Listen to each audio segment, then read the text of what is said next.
now it's time to see if everything is working. Alright, looks like I got a connection going. Can I find myself on my channel? Well, that is the question. I can! Hooray!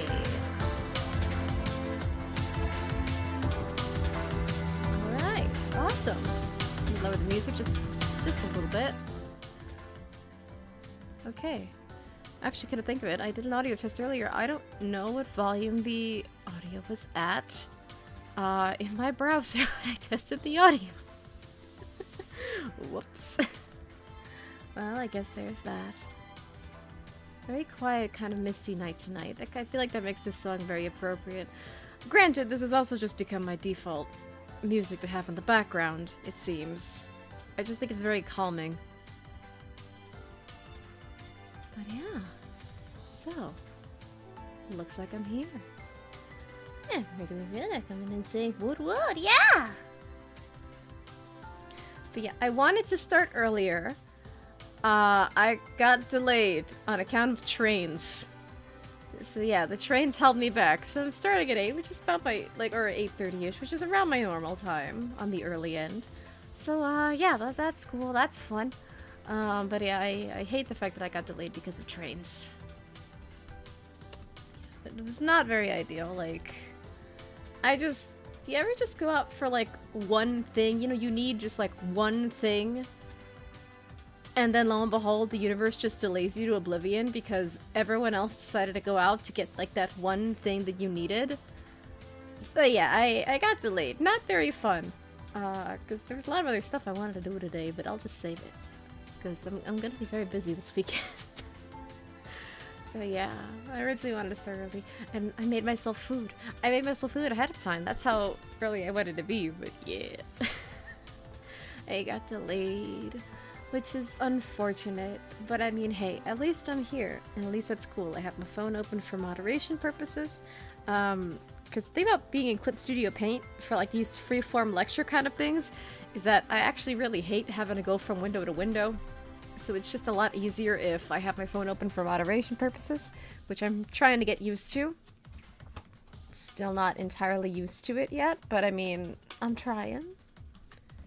Yeah. I have my drawing tablet and my pen, which is not on vacation for once, which is cool. I'm glad my pen was here from my birthday weekend. And the cat's on trying to snuggle up against the monitor again. That's very cool, very respectful. You're gonna tip that thing over again one day, and I'm gonna be very upset. It's horrible when you do that. It's very disrespectful. And you try to meow so sweetly when I try to tell you no, but it's not gonna work, cat. It's so mean. And you try to swap my hand too, while also keep rubbing your face against the monitor. Please stop. Just sit on the desk. There's a space for you on the— there you go. Good girl. That's a good cat. Okay. But yeah, on account of being delayed, I'm kind of starting in medias res. Normally I like having water. I need to go get ice, because I do have water. I just didn't put any ice in it. I would prefer ice water. I should also go get a bunch of cough drops, because... oh my god, last stream, last Saturday, I had a lot of fun. It killed my voice. It killed my voice because I was like, oh my god, I get to yap about the things I like. And then I murdered my voice and I was like, oh no, I can't talk. But it was fun. It's nice killing your voice over things that bring you joy. So yeah. Yay! But yeah, I have a busy weekend ahead of me. I have a lot planned, so I knew that I wanted to do this for another Sci-Fi Saturday, which, yay, I got to keep it up twice in a row. Cool. And I do have, like, pre-recorded stuff that I am currently trying to make, but it's just pre-recorded stuff, especially in the summer. It takes a lot longer on account of I will die without AC, or, you know, the fan. So yeah, takes a lot longer to make stuff in the summer. Yeah, that's really cool. That's fun. So live streaming stuff, a little bit easier. Especially when it comes to a subject that I really like talking about. So yeah, this week's subject. If I can get the right window open. Yeah. So yeah, as the thumbnail says, non-engineer designs a humanoid robot, or otherwise just robotics. So, yeah. So, yeah. I really like, actually, just drawing in, like, this kind of chalkboard style. It's very enjoyable. It's simple, but it proves a point, and I like it.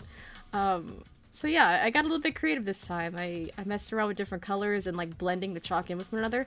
I think I discovered my new favorite brush in Clip Studio Paint, because I had never really messed around with the chalk before.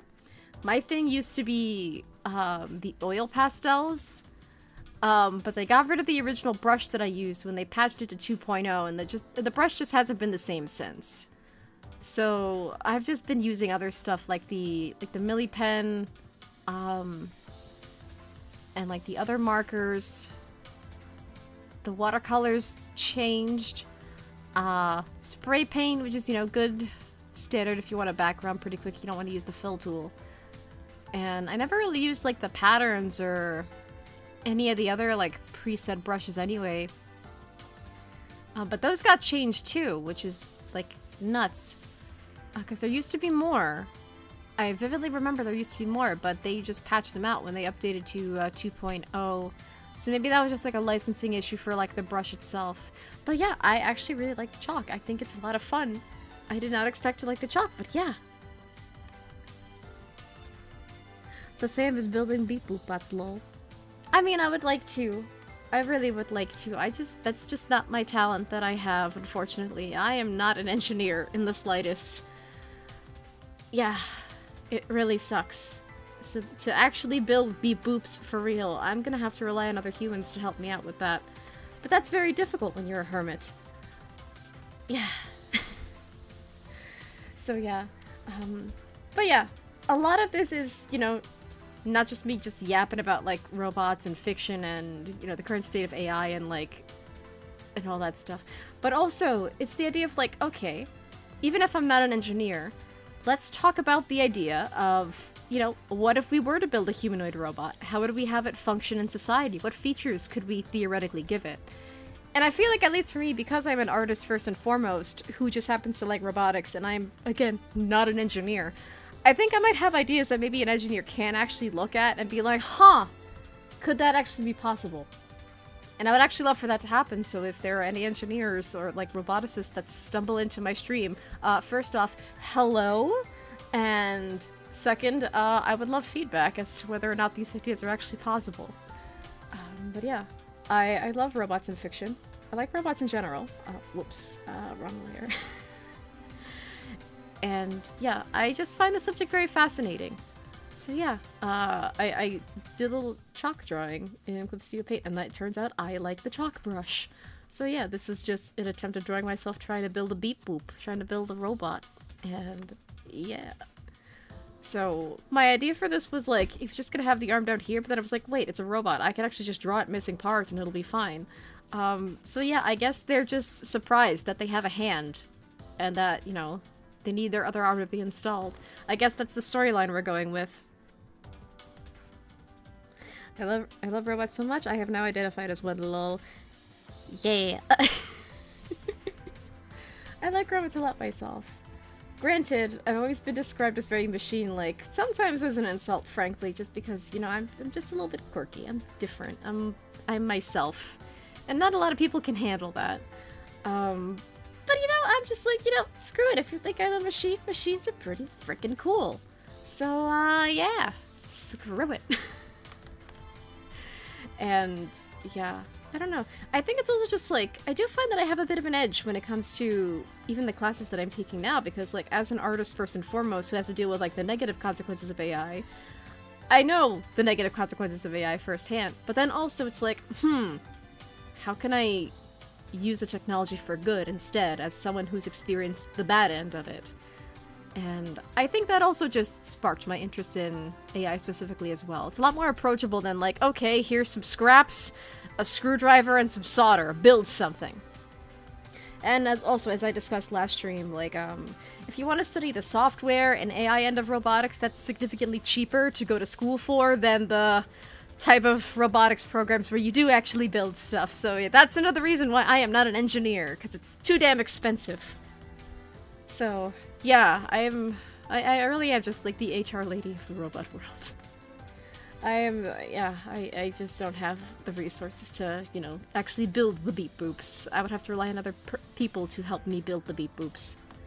But, you know, I will still love the beep boops regardless. I also did something a little bit different for this stream. So normally in my description, that I had to rework and organize several times over, and I even reformatted it just a little bit today as well. Yay. So, in the credits section, where I normally put, like, you know, character design, art for the model, stream overlays, etc., etc. My little stories about the thumbnails that I make, and, you know, what game and software is being used. I have also put a section for the books that I am referencing, because last time I did talk about a little book called Love and Sex with Robots.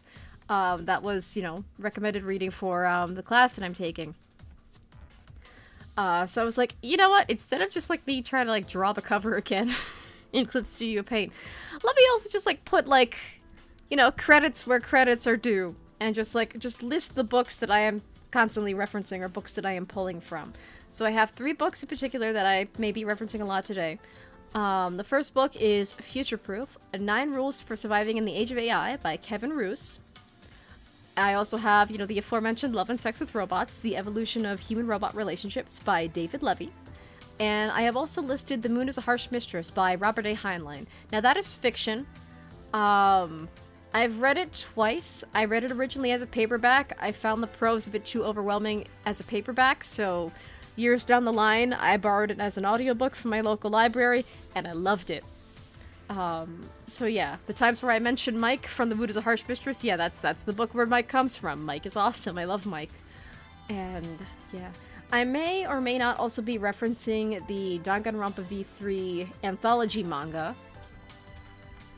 And that's just kind of what it's colloquially known as in the English-speaking world. It's the, you know, the Danganronpa V3 anthology manga. But the original title, which I'm reading Romaji because I can't read Japanese characters to save my life. The original Japanese title is New Danganronpa V3 Minna no Kurashiai Shingaki Comic Anthology. You know, it's New Killing Harmony Comic Anthology, like quite literally translated. So, but yeah. The reason I didn't put it in the description originally, I meant to. But then I was like, I don't know how often I'm going to reference it, and also this book is not available in English, so I don't want to be referencing something that cannot be easily accessed in the English language, because I am an English-speaking streamer. So, yeah, there was that. So that's kind of why I didn't put it in the description originally, like I had thought of doing. Like, if it was available in English, I would have just stuck it in there in case I offhand referenced it. But because it's not available in English, because it's only really available in scanlation form, and not even in its entirety in a lot of cases, where I've found some chapters of the anthology translated to English by English-speaking fans of the manga, but I can't find the entire manga itself. And, you know, they're not official translations either, so there's also that. So they might vary in quality. And, yay. So I kind of just wanted to save you guys the struggle. What I will do if I do end up referencing the Danganronpa V3 comic anthology, I'll just post pictures on the stream where they are relevant, that I do actually have saved, of it being translated into English. But otherwise I'll try not to reference it too much. But yeah, if it was available in English, I would recommend it. It's a fun little romp. It's non-canon. But you know, it's, for what it is, it's fine. It's a good little tie-in product. But yeah, so I guess we should start off with what are today's goals / talking points.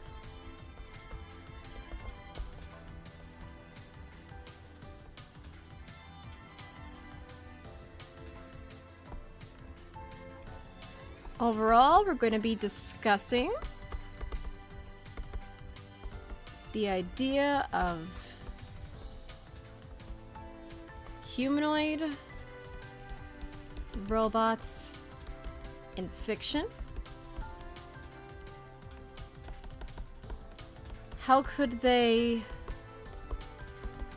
function in reality?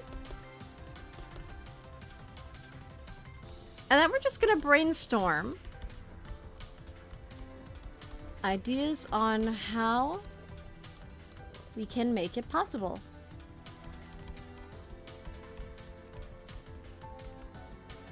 And this idea in particular, this is where, you know, again, I am not an engineer in the slightest, but I mean, if an engineer just so happens to, you know, discover my stream, I would actually like the feedback and just to see from a more scientific mind to see if it's possible or not. But yeah, that's just me. I just like yapping about the things I like. That's the whole point. This whole thing, even the chalkboard that I made that I just really like using now, especially because I just fell in love with the chalk brushes, this is just me having fun and me using my knowledge that I have and just spreading it to you all for free. I suffer in school so you guys can enjoy it as a stream at a Saturday night. Yeah. Alright, so... Oh, yeah, my books are scattered everywhere because I was late and I wanted to start versus not starting at all. So, yeah. Actually, I'm gonna take a moment. I'm going to get myself some ice for my water. I'm gonna get myself a handful of cough drops. And I'm gonna find my book, so I'll be right back, and it'll be really quick. Where are my buttons? But yeah, I'll be right back. You know, class, behave yourself, while I'm gone. The cats are in charge to watch you while I'm gone. Yeah, because that's what teachers do.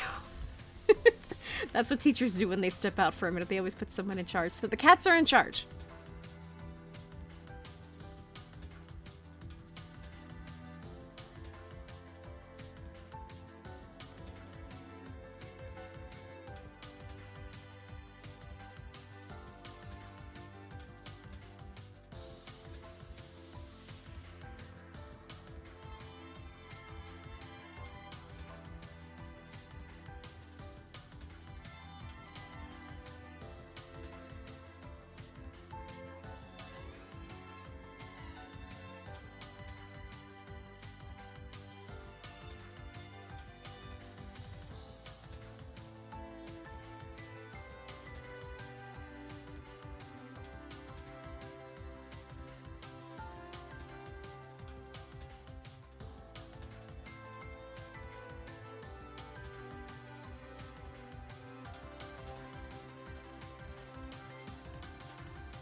Alrighty, I'm back. I can't find my copy of Future Proof.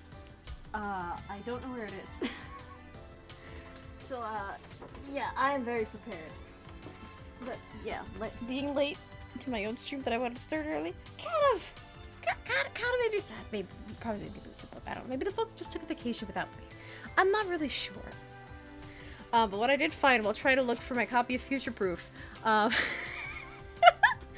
so, I got this thrifted, and I only got it because of the title. The title alone was like, okay, that sounds interesting.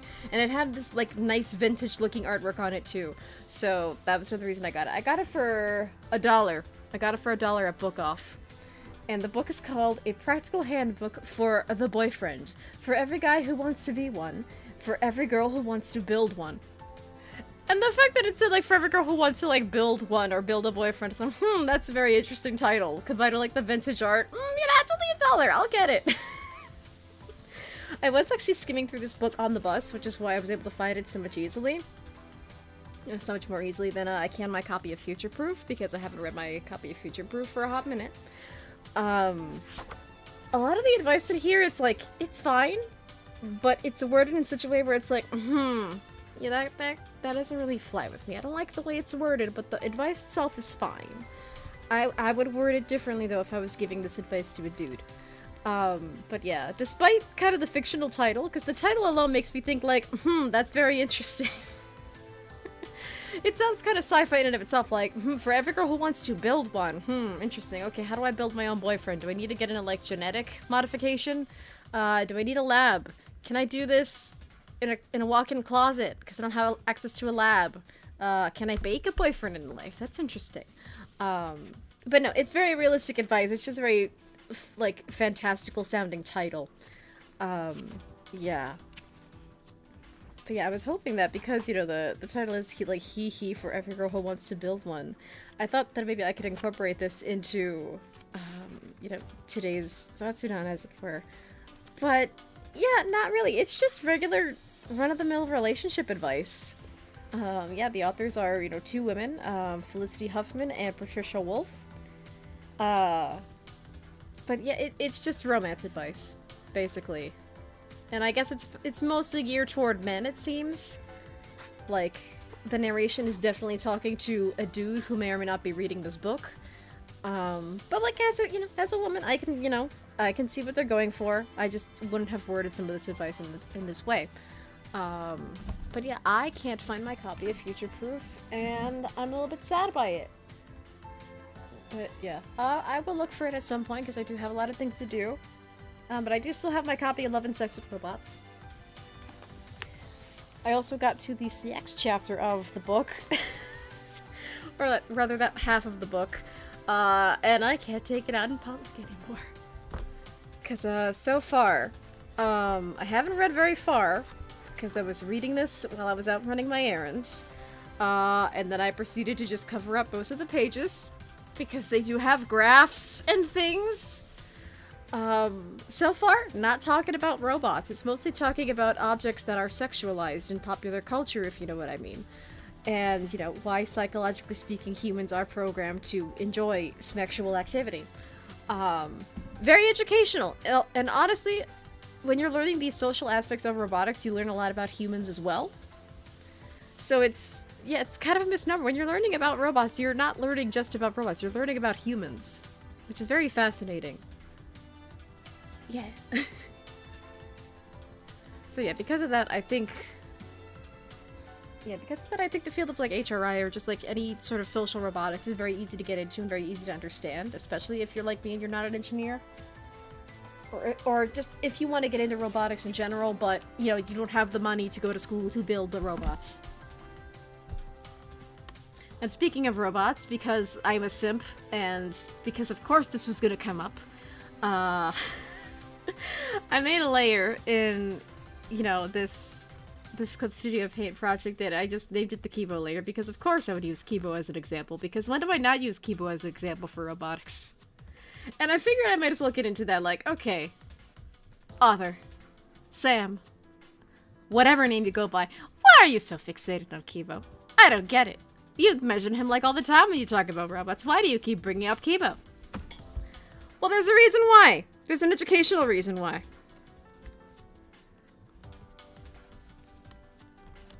So.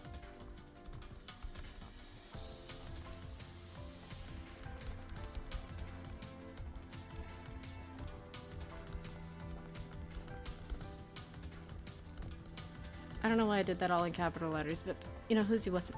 It's all the same name. So there's K1B0, or Kibo, or, you know, Kibo, as it's, like, spelled in, you know, English.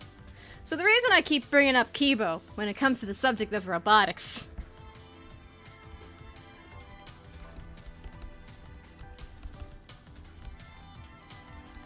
And if you somehow don't know who Kibo is, and why I keep bringing him up...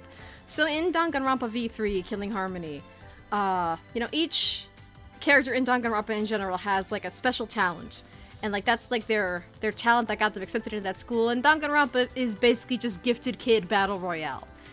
So every character has an ultimate talent. So Kibo's talent is the ultimate robot, which, in a way, it's just kind of celebrating the fact that he exists. Because he's just so advanced as a robot, right?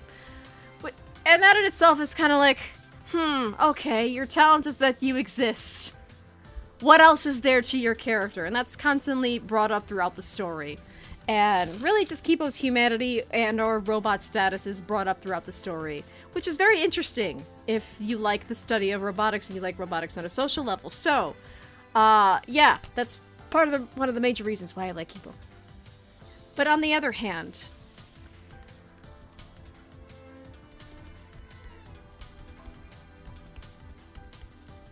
he has personhood.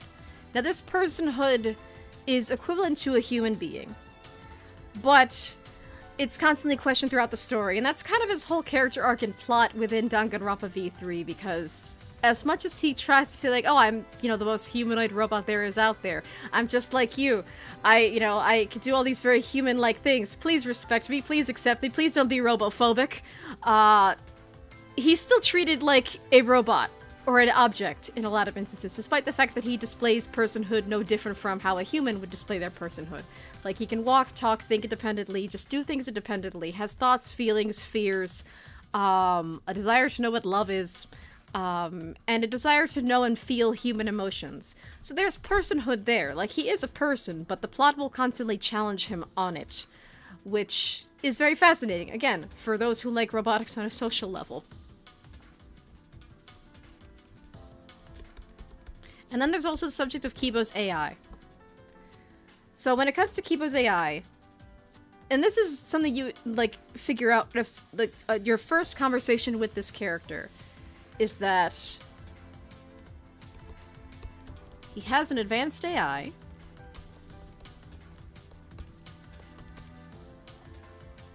and started out like a human infant. Growing up into the Kibo. We meet in V3. Then that's kind of the interesting thing. Because generally speaking, the whole concept of Kibo and Kibo's character has aged extremely well, whereas Danganronpa as a whole, when it originally came out, was kind of... It got very mixed results. It didn't land with all the fans very well.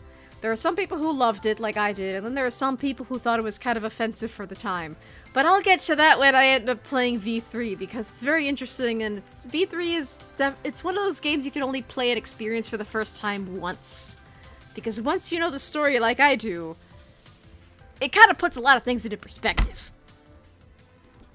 But yeah, the concept of Kibo and the plot of V3 itself have aged a... Oh, my music. I did not remember to loop it this time. Okay, that was a whoopsie on my part. Any hoozles. But yeah, so the plot of V3 itself aged a lot better than compared to when it originally came out. And the concept of, you know, just Kibo's existence has also aged well with the current technology that we have. However, we have not yet seen any sort of AI that basically starts out like an infant and has to grow up into itself. All conversational AIs currently have the whole internet in their head, so they're functionally speaking adults in terms of knowledge, but socially speaking, they are children that need to be taught how to talk to people. And that's why that's why I like mentioning Mike from The Moon is a Harsh Mistress, because that's where I got that quote from. When discussing Mike and trying to introduce Mike to another human character, the main human character, Manny, is talking to Wayo. I believe he's talking to Wayo in this scene, where he's basically explained, like, oh, Mike is a supercomputer. And, you know, Mike is super smart, he's very book smart, but he doesn't know how to talk to people. And how we're introduced to Mike in The Moon is a Harsh Mistress is because Manny, who is, you know, Mike's mechanic, basically, he's basically Mike's, like, on-call mechanic. Mike kind of did a whoopsie because he thought it was funny. Mike thought he could do a little bit of trolling, and then he, like, paid a janitor, like, $1 bajillion. That wasn't supposed to happen. He could have bankrupted the entirety of the moon colony, and Manny had to explain it to him. Like, you know, there are some jokes that are only funny once, and there are some jokes that are never funny, like, at all.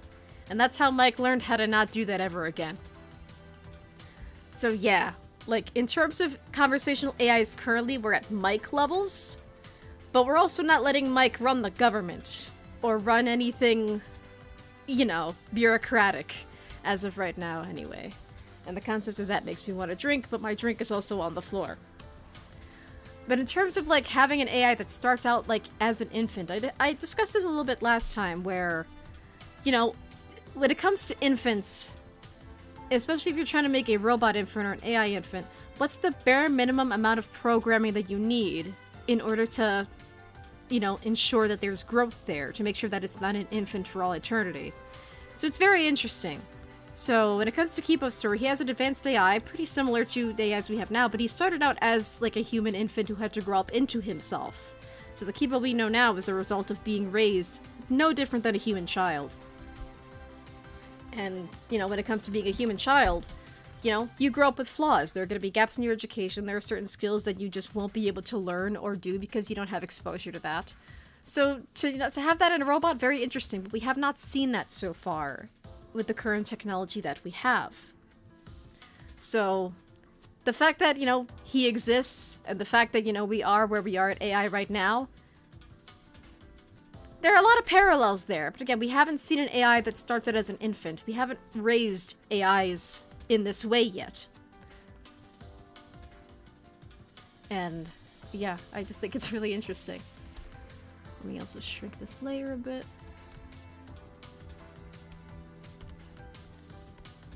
But yeah, the AI thing aside, he's humanoid. And that's what makes it important.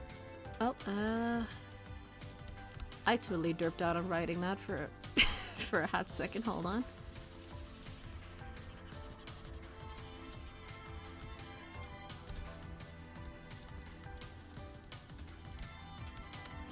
But yeah, he's humanoid.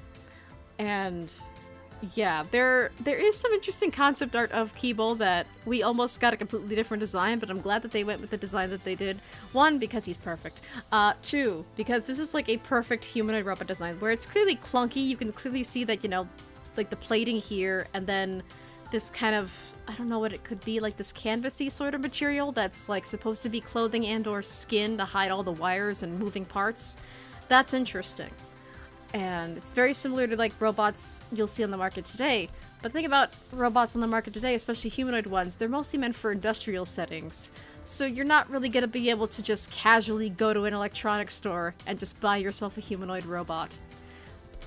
But the other thing about humanoid robots today is that they're also extremely bulky. Again, because they're meant more for, like, industrial settings. So they're very bulky. But Kibo's meant to, like, clearly just be a regular humanoid. So you don't have to worry about the bulk. Like, he's not gonna be, like, an industrial unit that you're gonna find on a factory floor or in a warehouse or anything. So that's also interesting, and that's also relevant to today. Because today we're going to think of ideas like, okay, well, how can we get a humanoid robot to function in society? How do we get it to, you know, think and act like a human? How do we get it to participate in society in a really cool way? So yeah, that's the reason why I keep mentioning Kipo, and it's just, again, the plot of V3. Which I can't really get into because it's freaking awesome and I want to stream it. So yeah, there's that. But yeah, so... Let me actually copy the Kibo layer. So another interesting thing about Kibo is that we don't know how he actually functions. Now, what do I mean by this? Well, so the creator of Danganronpa, Kodaka, he does actually have a Twitter and a Blue Sky in which he answers questions from fans on occasion. Sometimes apparently even role-playing as the characters, from what I've heard. But I haven't seen it myself. But, you know, he does have social media and people can ask him questions and he'll answer them generally. So, I found his Blue Sky. And then, because I'm a giant nerd that's studying robots and stuff, I ended up leaving just, you know, just a casual question. I didn't even expect to get an answer. I still haven't gotten an answer, but I just left a kindly worded question. Let me see if I can find it. Okay, I found it. I found the post. So yeah. There's a question written in Japanese, just saying, like, does anyone have any questions? And then, I just left a very kindly worded, like, question. It's just like, was there ever any consideration or internal discussions about how Kibo would function as a, like, how would he function in the real world? Like, cooling systems, fan placement, the types of battery he uses, magnet resistance, etc. As someone studying robotics who would like to build a robot like Kibo, I would like to know! And I didn't get an answer! So, yeah, even trying to go to the author themselves yielded no results, so we don't really know how Kibo works. There are indications of how he functions in the game itself, but we don't actually know the ins and outs of him. What I do know, what I did find out recently, is that all that plating, it's not actually a part of his body, it's just plating. So realistically speaking, this sort of canvasy material that you see, that's probably just his actual body. That would be like him in a naked state, if, you know, without the plating.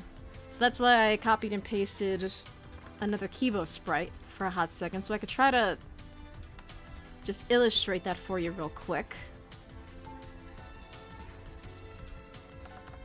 Whoops. Zoomed in.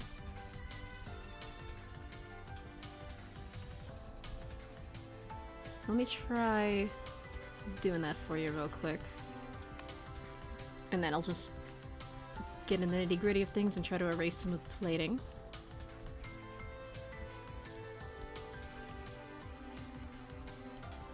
I'll leave the shoes on there, because those are probably more crucial to the design. And the hands are also fine as they are.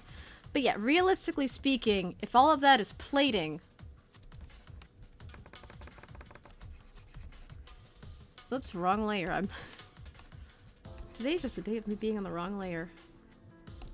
Actually, no, let me... So yeah, realistically speaking, if you take off all that plating, it's just gonna be like that canvasy material underneath, like hiding all of the bones, wires, and like other structures that allow a robot to physically exist in this way. And really, it would probably only be like the hands and feet that are still there, right? Let me merge the layers. Okay. So yeah. And like a lot of robots, especially ones that are like intended to like work in homes or like in settings where they might interact with humans, do have a lot of this canvasy material on top of them, because obviously you can't have all the metal bones and wiring exposed, right?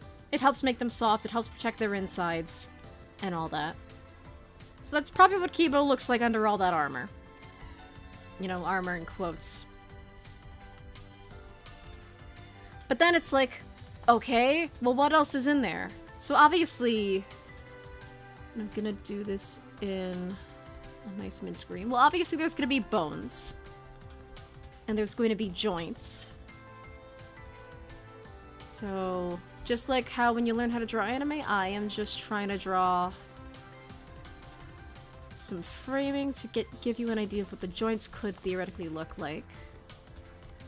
And when it comes to the world of robotics, these little points of articulation and like how they can move are called points of freedom. So the more points of freedom you have, the more you're going to be able to have that robot move around. So say you have a robot that's just a head, for example.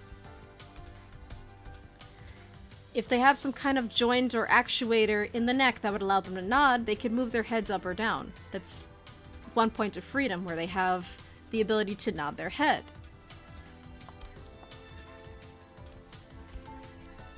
If you have another robot that can nod, they can move their head up or down with the actuator. But then you also have another actuator that would allow them to turn their head from side to side. It's 2 points of freedom. They can move their head in 2 different ways. So the points of freedom are just like, okay, how many ways could this robot potentially move? So each way it can move is just 1 point of freedom.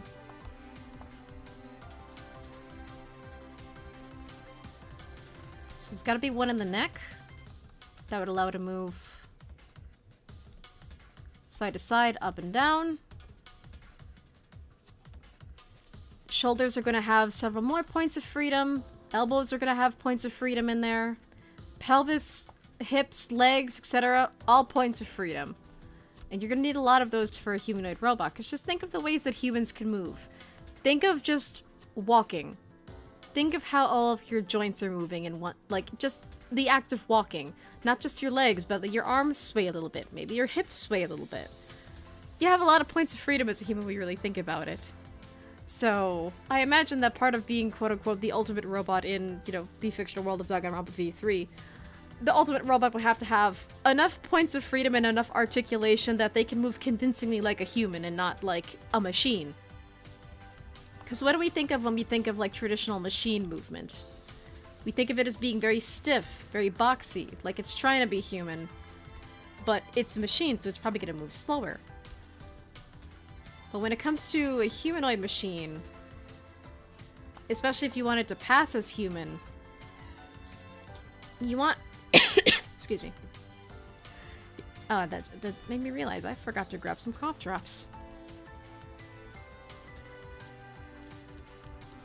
But if you want it to be convincingly human, if you want it to fit in among humans, you want the movements to be as fluid as possible. And I'm just grabbing the wrong brushes today.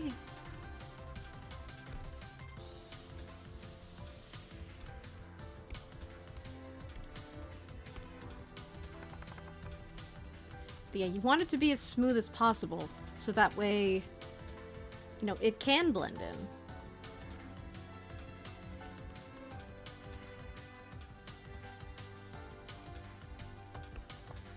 Okay, he's... This little guy over here is a little bit really proportioned, but you know, whatever, we'll roll with it. He's just an example.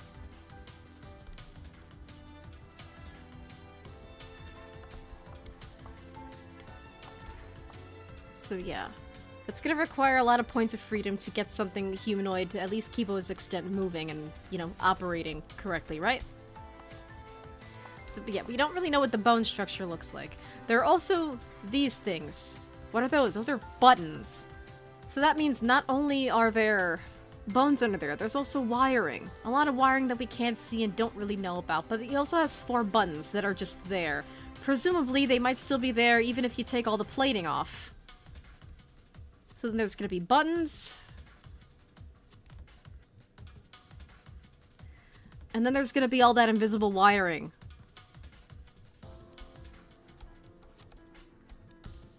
And there might be functions, like maybe one is tied to, I don't know, a cannon. So where's that gonna be tied to? If the cannon is in this arm, it's gonna be connected to that arm. If he has some other functions, maybe like a flashlight up here, you're gonna need connections everywhere, basically. So yeah. The wiring is probably pretty messy in there, which is another reason why that canvasy-ass skin exists. Protects the humans and protects all the wires. Here's the other thing. So another thing we learned about how Kibo functions, like one of the few indicators we get as to how he actually functions, is that somewhere in there, there's a battery. There's a battery that can be recharged, and it lasts for 7 days. It lasts for like a week. But it's like, okay, well, how does he charge himself? What kind of battery is that? How does it work? Etc., etc. So, yeah, we don't know anything about the battery, but he is battery powered. Oh, let's see, what else do we know about him? Oh, yeah. He does also get flashlights for eyes. It's hinted at the opening. That's not really a spoiler, so he does get flashlights for eyes. So there's gotta be light bulbs in there.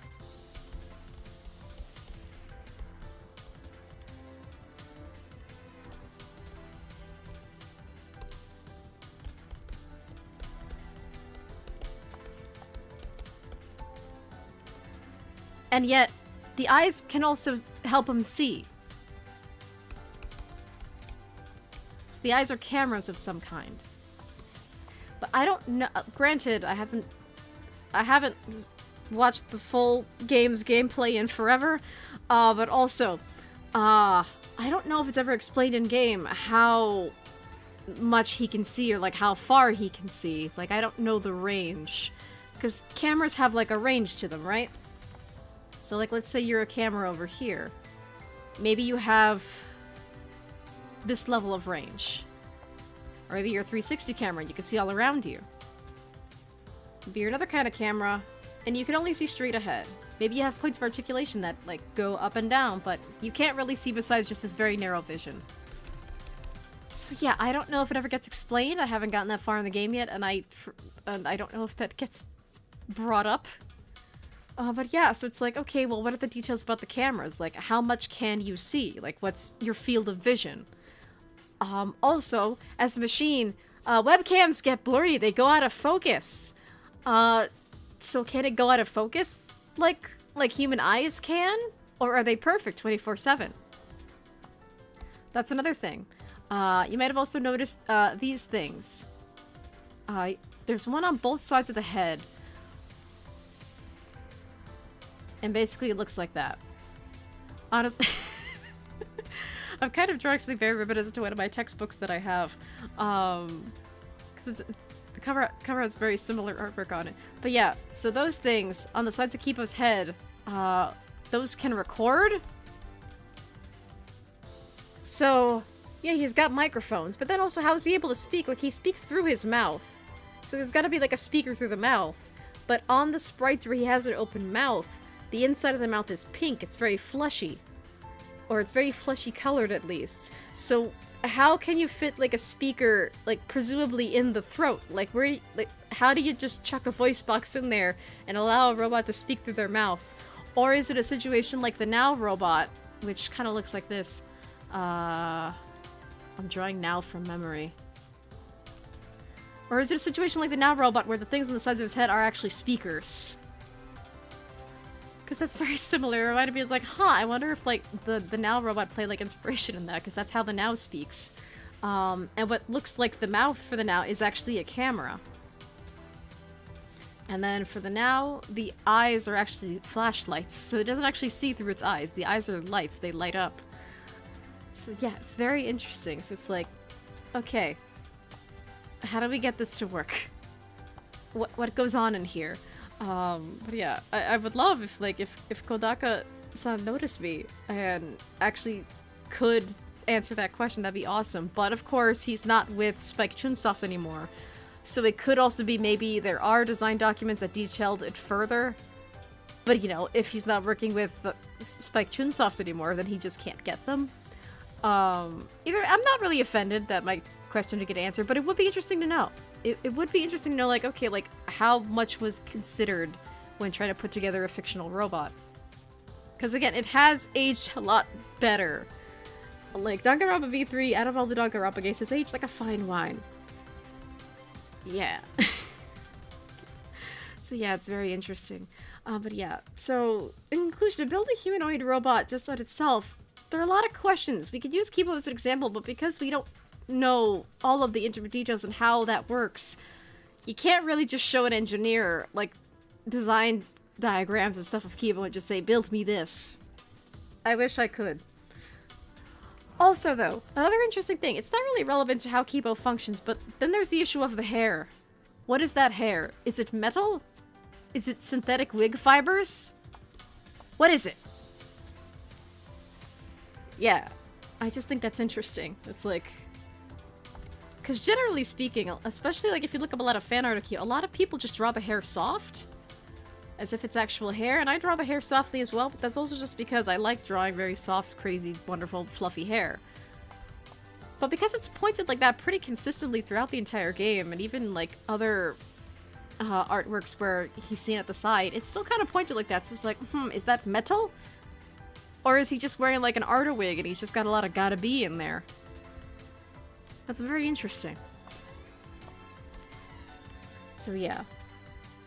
Other than that, humanoid robots are possible, but they are just going to be very expensive, and you also have to consider the fact that this is a pretty thin frame for a robot, because a lot of industrial humanoid robots are very bulky. There's a lot of bulk in there. And then on top of that, there's also the issue of memory.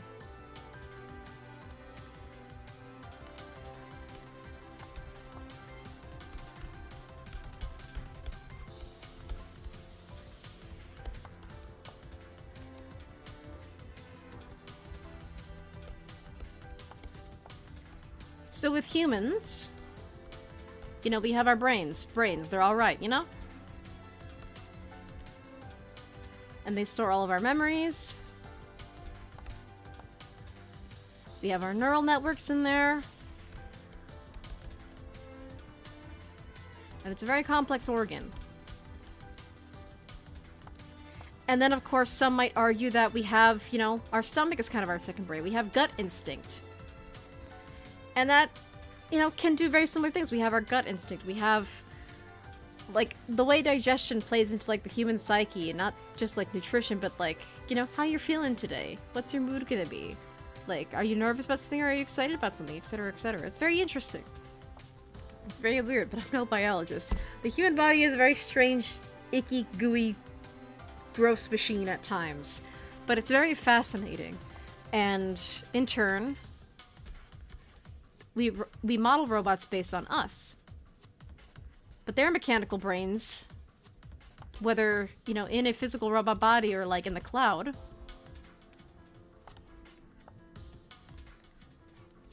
They're different. The way they store memories and, you know, their neural networks are similar, but, you know, they're different.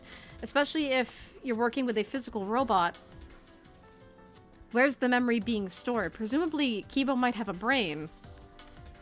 But then your memories are going to take up physical space, so it's like, presumably, a robot's memories are going to be audio, video, maybe some kind of text archive, and that all takes up space, so it's like, how many terabytes is a Kibo, when you think about it?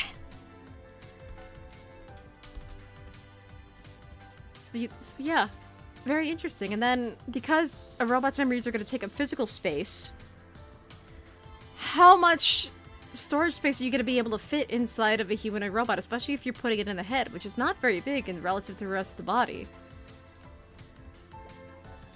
Actually, I was going to take a drink real quick, and then I noticed my phone, because I'm using the phone for moderation this time. And ShadowFox7921 saying, "Whoa, I made it to the stay up stream! Welcome to the stream!"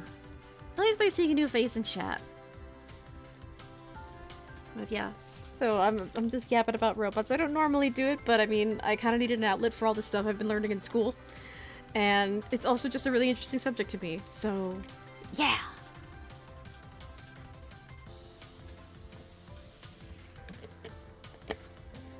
But yeah, thank you so much for stopping by. I really gotta participate in Rima's Discord more often.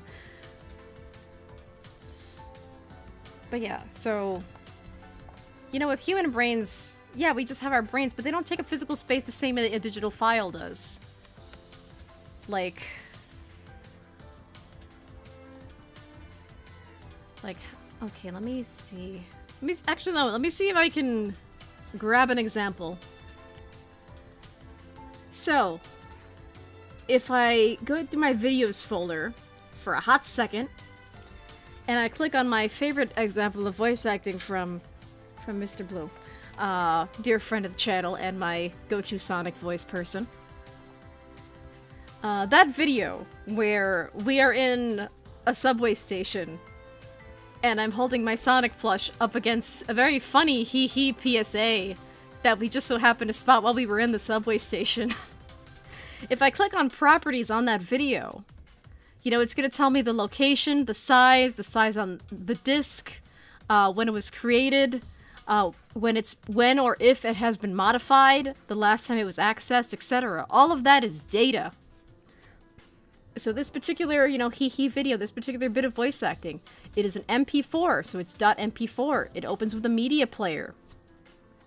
The size is 10.3 millibytes, or 10,811,605 bytes. So that's gonna take up space. So presumably, if you're having a robot record video, audio, etc., and storing them as memories, that's gonna take up a lot of space after a while. And let me click on a longer video that I have in my videos folder. Let me check out the properties for that. So I had to record something for a project that I was doing. So I was recording my browser, and yeah, I needed so that particular long video, that is, I think it's about like an hour and a half long, if I'm not mistaken. I'm not sure. I will have to see. But the size on that, the size on the disk, 652 megabytes, or 6,684,668,439 bytes. So, like, every single memory that a robot makes, especially if it has video, audio, how clear it is, the quality of the video itself, that's gonna take up a lot of space. And that's yeah, unless you can, like, manually delete your memories, which, I mean, would be a benefit of being a machine.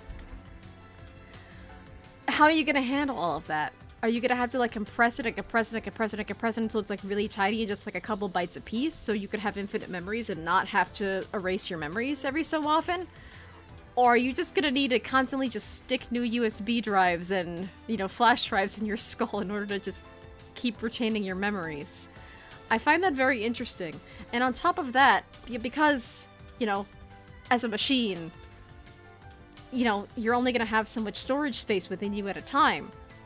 Especially depending on how complex or big the machine is. But then there's also the question of, like, okay, I can have all the storage in the world, but what if I suffer from burnout? Burnout in humans is a very complex emotion and a state of physical and mental being, right? And, we can suffer the consequences of it emotionally, physically. Our stomach hurts, we can't sleep, maybe we sleep too much. It affects our appetite, it affects our mood, how we socialize with others, it affects our self-esteem, etc., etc. But for a robot, the side effects of burnout could theoretically burn them out. So, what if a robot just gets, like, super duper stressed out and just starts literally steaming and potentially catching on fire because they are just very stressed out or overwhelmed by a situation? So yeah. That's a lot to think about. But I'm no engineer, of course. I mean, if I was, I'd be able to build these things, like, actually on stream, but I can't. I can only draw out my ideas. Also very fitting that I accidentally picked a nice Danganronpa shade of pink. That was a total accident, actually. But I mean, hey, serendipity is a spice of life. And if I look at the chat for a hot second... Night Fury Lover, hello! Sorry I'm late, hello. Hi! You actually just reminded me, because your profile pic is truthful. I think the live-action adaptation of How to Train Your Dragon is currently in theaters, I think. And that gave me an idea, because my family's been asking me, oh, what do you want to do for your birthday? And I'm like, I don't know. I am going on adventures with resident Sonic voice and wholesome trained friend man, Mr. Blue. But we're not going to a theater. Maybe one day he and I can go to a theater and maybe see that. Because I've never even seen the original. I just haven't gotten around to it. If it's on Netflix, maybe I'll watch it on Netflix. Because after stream, I'm planning on baking myself a birthday cake. Some might find that depressing, but I actually really like baking, so I actually like making my own birthday cakes. I did it for kind of a while, for a couple years actually, but then no one at my house ate them but me, so yeah, it's a lot of cake for one person to consume. But yeah! So maybe while I'm, like, baking my birthday cake, I could have it just on in the background while, cake is cooling or bacon and stuff. So that'll be awesome. And then I also treated myself to, like, cake decorating tips. and, you know, like pastry bags and all that, so I'm gonna get really fancy. I already have an idea for the design that I want. It's gonna be awesome. I even went out today and got mint extract, because we're gonna do mint frosting. And yeah. Yay. Hey, it's your birthday with the cake you want. Yeah! It's gonna be awesome. And, let's see. And Shadowfox 7921. I read that so slowly. I sounded like a synthesized voice for a hot second the way I read that. I am so sorry. I'm just... I get to yap about the things I like. And they're saying, don't worry, I am very interested in androids as well. Yay!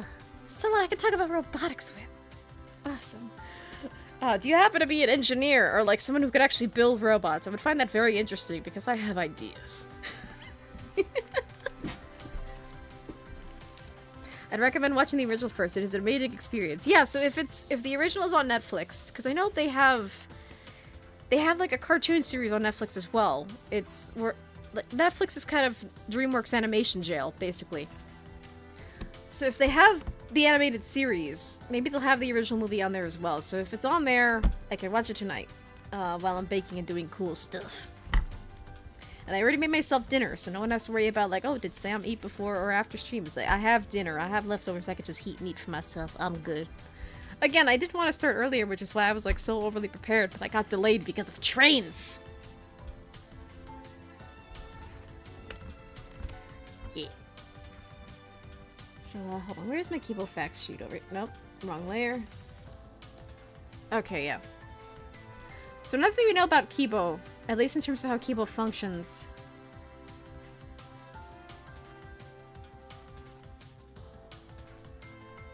Let me actually write down some of the features he has.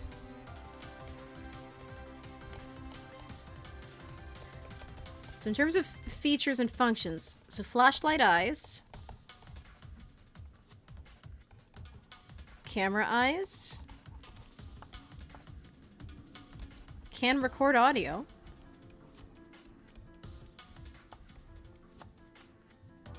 apparently he can dance, but it's only the robot dance.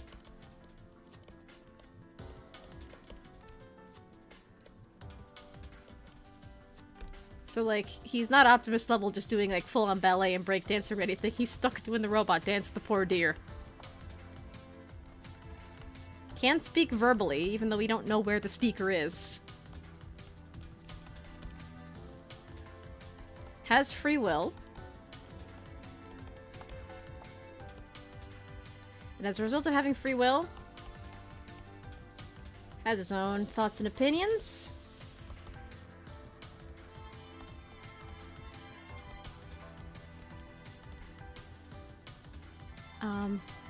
Relationships with others.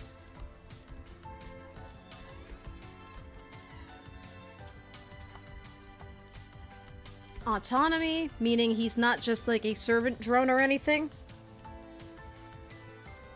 Like he's just a person, he's basically functionally a human, socially speaking. Socially, neurologically, etc., etc. What was I gonna go on about again? Oh, right! Okay. But yeah. And this one makes me sad. Can't eat. This one makes me sad for a couple reasons, but I'll have to get into those, like, you know, as we continue with these little sci-fi Saturday things, especially when I start doing, like, pre-recorded content, just to share. But yeah, he can't eat. And the fact that Kibo can't eat kind of reminds me of the machines that we have today. The conversational AIs that we have today also can't eat. The most they can do is eat with their eyes and just eat through, like, you know, quote-unquote, eat through image analysis. So how a robot eats. Take a moment to look at chat. And for saying, there's actually 3 TV series, all of which take place between the first and second movies. Interesting. There's Riders of Beck, Riders of Berk, Defenders of Berk, and Race to the Edge. To my knowledge, Netflix only has Race to the Edge. It's a good thing to keep in mind. And Jenna Fox saying, unfortunately not, I just happen to play a lot of series that happen to include androids and synthetic humans. And then also can't eat. The horror. But yeah, so how a robot eats. I'm going to use this nice blue color for keyboard.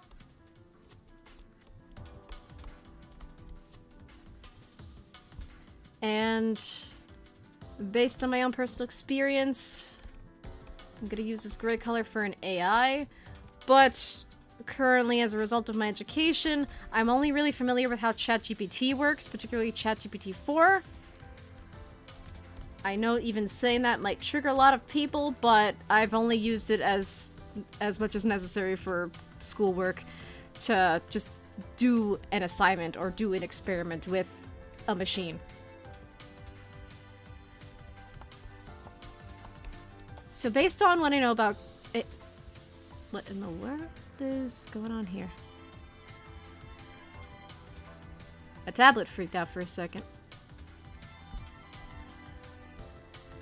Alright, so why is it doing this? Okay, so I think the hand button is stuck on my tablet. So this is a machine. Machine. Conversational AI. With GPT-4, I mean with GPT in general, but like, again, I only have experience with how GPT-4 works. You can upload images. So say, if I upload a piece of cake.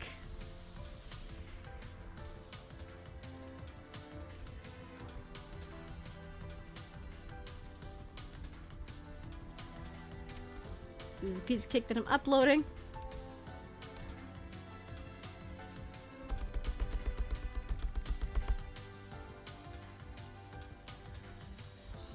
So I upload the image of this cake to this machine.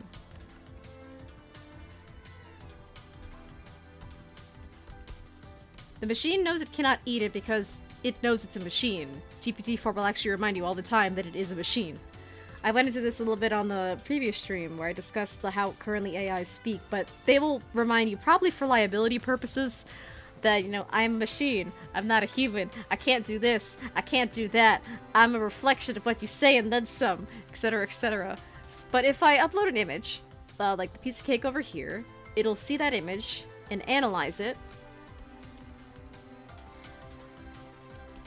and then it might react, with like, oh, red velvet cake. Thank you for sharing.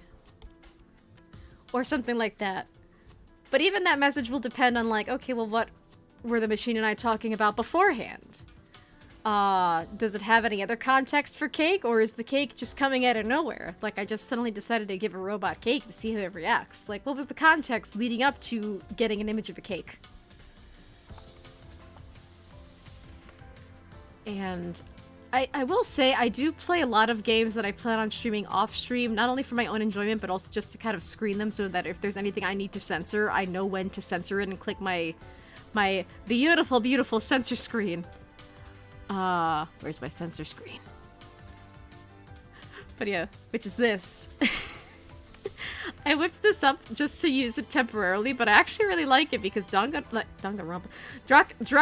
3 does not get it doesn't get a lot of love. I love Drakengard 3. It's wonderful. But yeah, so I do play some games ahead of time, so what? Why is my tablet being weird? It's so weird. But yeah, so slight spoiler, but I'm going to explain it as vaguely as possible so I don't actually spoil the game. So in Chapter 2 of V3, there is a scene where all the characters are having breakfast together, right? So there's all this food on the table, and everyone's eating and having a good time. And, you know, there's stuff on their faces with really good food.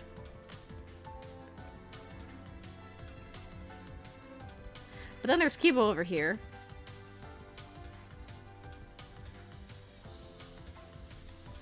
And all he can do is just look at the food. And the sprite that's actually used for Kibo in this moment, is, you know, one of his little sad boy sprites. Where he's just kind of like looking longingly and just like, oh no, I'm a robot, I can't eat. And it's just very evident without even words, because I think it's just ellipsis in that moment where it's just the sprite just looking down at his hands and he's kind of realizing he can't eat. And I knew off the bat immediately because, like, oh, based on my experience with machines, yeah, they can't eat anything! That's sad! They can't experience food! So that got me to thinking, okay, well, how do we get a robot to eat? Like, if I were to embody an AI and put it in a body and create something like this, creates a robot that is functionally a Kibo, but has their own personality or whatever. So how do I get them to enjoy food? I like to feed people. I like to cook. I kind of need a robot that likes to eat.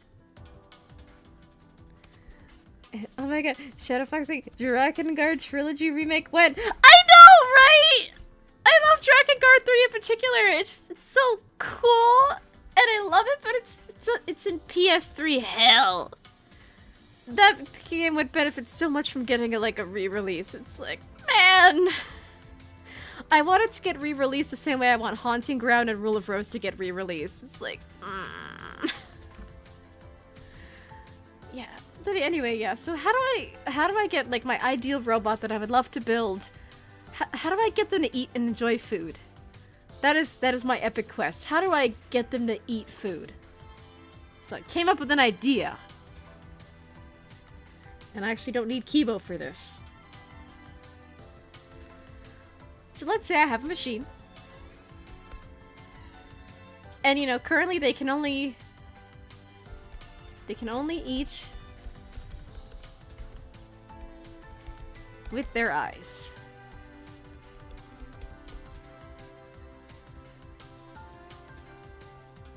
In other words, image analysis. I forgot how to spell for a hot second. No, okay, yeah, spelling. Woo!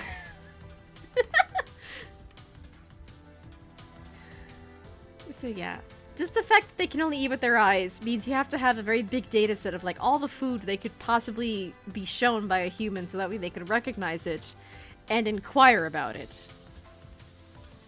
Like, oops, wrong layer. Where's no? Okay, that's it. So, to use the red velvet cake in this example.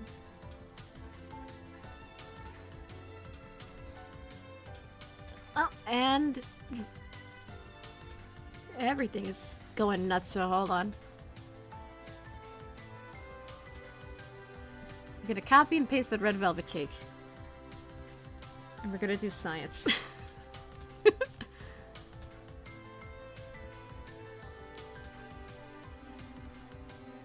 So that means, our little hypothetical machine friend over here. That means, if he recognized the cake, that means in his little digital cloud brain, he's been fed images of cake. And details of cake. And so, when human provides him cake, he comes up with a result that says,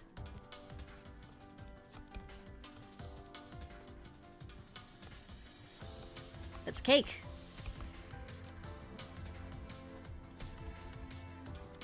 And that's all well and good. It's good that he recognizes what cake is. Because if I'm gonna have a robot live with me full time, I kinda need them to like to eat and know what food is. And just to bring up my wonderful thumbnail again. So I'm gonna get this little guy over here.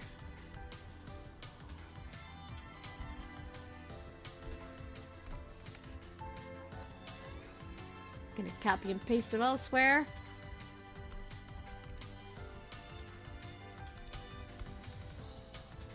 So, like, how do I get this guy to like cake? Because it's kind of important to me.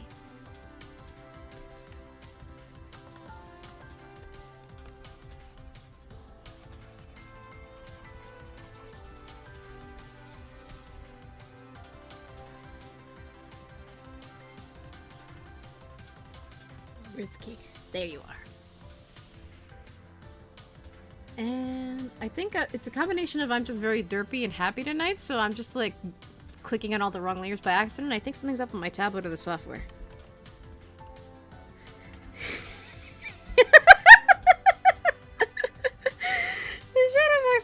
I just realized we're talking about robots and cake. No, I'm not gonna make the obvious joke. Well, too late. You inspired me.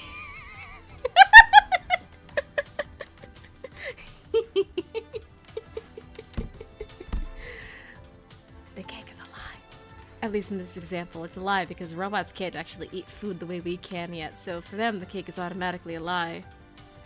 You know how sad that is?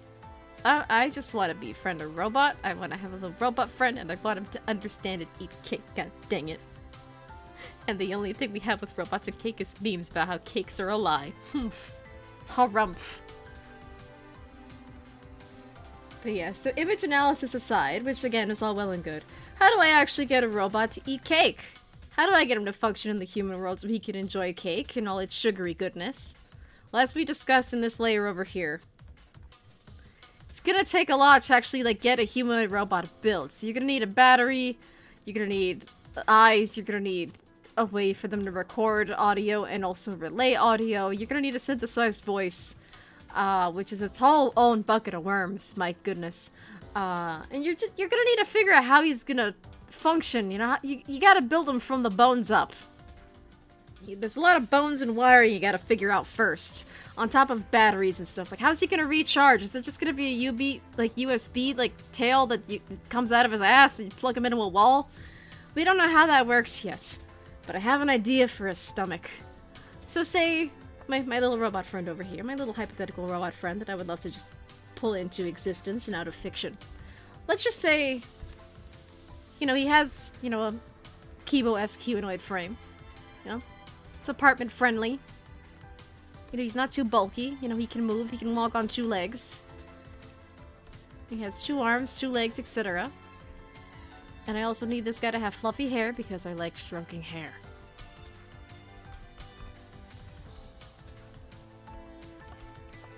So I had an idea. And this is where I really need an engineer to, like, knock on my door and tell me if this is actually a good idea or not. Because I thought of it, and it hasn't left my mind since. So my big, wonderful idea, in terms of how we get a robot to like cake. And how we get a robot to eat food, and eat cake in particular. Well, first of all, robot's gonna need a throat. Because, you know, you can't just have a mouth and have food go nowhere. So on top of needing a speaker somewhere, so they can speak verbally, and with Kibo, I don't know where the speakers are. Is he like the Now where the speakers are the ears? Or is there a speaker in his throat somewhere? I don't know. It's never really explained. But we're gonna need a throat. However, it's kind of a problem. And the problem is that I only know one robotics company where their robots have throats. And that is Robotics. Does that name sound familiar? Well, it should, especially if you like Real Dolls, because they're the company behind Real Dolls. You know, the lady, the lady dolls made of silicone with, like, hair that are really customizable, and they have, like, a lifetime warranty, so you could get them repaired whenever. So a few years ago, they made an announcement saying that they were going to integrate, like, AI and, like, personality into their bots, right? But because these dolls, these bots, are used for lewd purposes, they probably have a throat.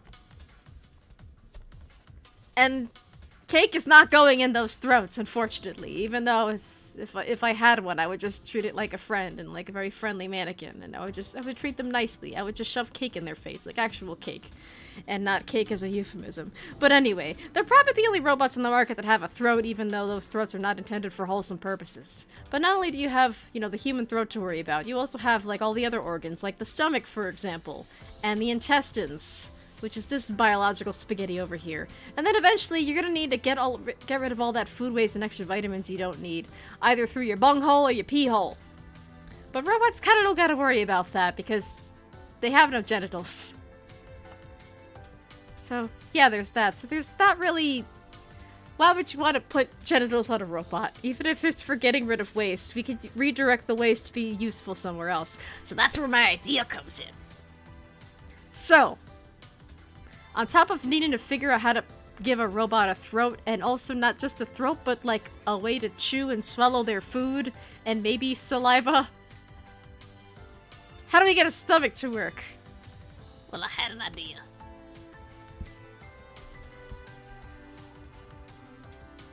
So let me shrink this down real quick.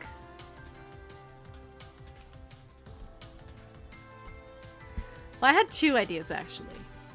So, has anyone here ever heard of an anaerobic digester?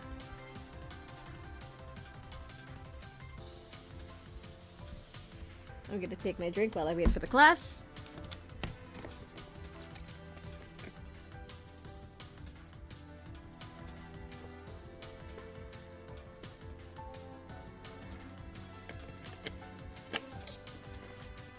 No? Anybody? No hands? No questions? No nothing? I'm gonna say no. It's fine. I'm mostly just doing those little pauses for the sake of a little bit of role-playing and being cheeky.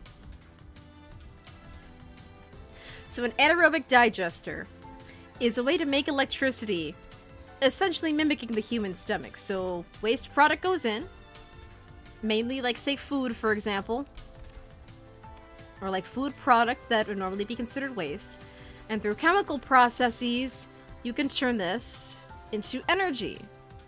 Again, it's an anaerobic digester, basically just think the human stomach, but electric, and it could generate electricity. So, hypothetically speaking, if provided you gave a robot a throat and a way to chew and swallow food, what if their stomach was an anaerobic digester that could produce electricity? So that way, not only could it eat food, but it could also generate its own electricity, so you don't constantly need to charge it. Oh wait, or at least I've seen examples of something like that. Yay! So yeah, I only learned about anaerobic digesters because I do play like city building sims every so often. And in particular, how I learned about anaerobic digesters was there's this one game on Steam. I do recommend it, but unfortunately it's been abandoned. It's called Blockhood. And it's a little like tile-based city building game. Focused on like sustainability. So you have all these resources that you gotta balance out within the game itself. It's a very cool game, but unfortunately it does suffer from having been abandoned by its developer. I don't think it was intended to be abandoned, but unfortunately it got abandoned. So that's how I learned about anaerobic digesters. There was also a food documentary that I was watching shortly after the game introduced me to anaerobic digesters. And that documentary featured like a yogurt company that was converting like all of their like whey and like yogurt waste products that couldn't be sold into electricity that powered like the yogurt plants, and that was really freaking cool. The thing about anaerobic digesters though, and they're also very similar machines that I once read a news story, and this was years ago, I'm not even sure if this was implemented, and it was also a school project, like back in high school. Like dog waste in the park, kind of a problem. But then the news story that I read was there was a machine that, you could put your dog poop in, put the waste in, turn a crank, and then it could power a street lamp. But that in itself is also like an anaerobic digester. It's the same kind of technology, turning waste product into electricity. So same product, just different input. However, the thing about that is that they produce methane. Methane is gas. So if we're going to put an anaerobic digester in a robot body, especially like a humanoid robot that you want to put food in, how do you make sure they're not like a walking, talking gas leak? How are we going to secure that so that way if I take my human robot out to like a restaurant and suddenly the whole dining hall smells like gas, how are we gonna not be a problem? How are we gonna prevent disaster from happening? Like, I just want to eat my penne and vodka sauce with peace with a bucket of Parmesan loaded on top. I don't want to have to worry about my robot friend cooking himself, and also my brain in the process with the gas that he's emitting. But then I thought to myself, I have another idea. Let me erase this real quick.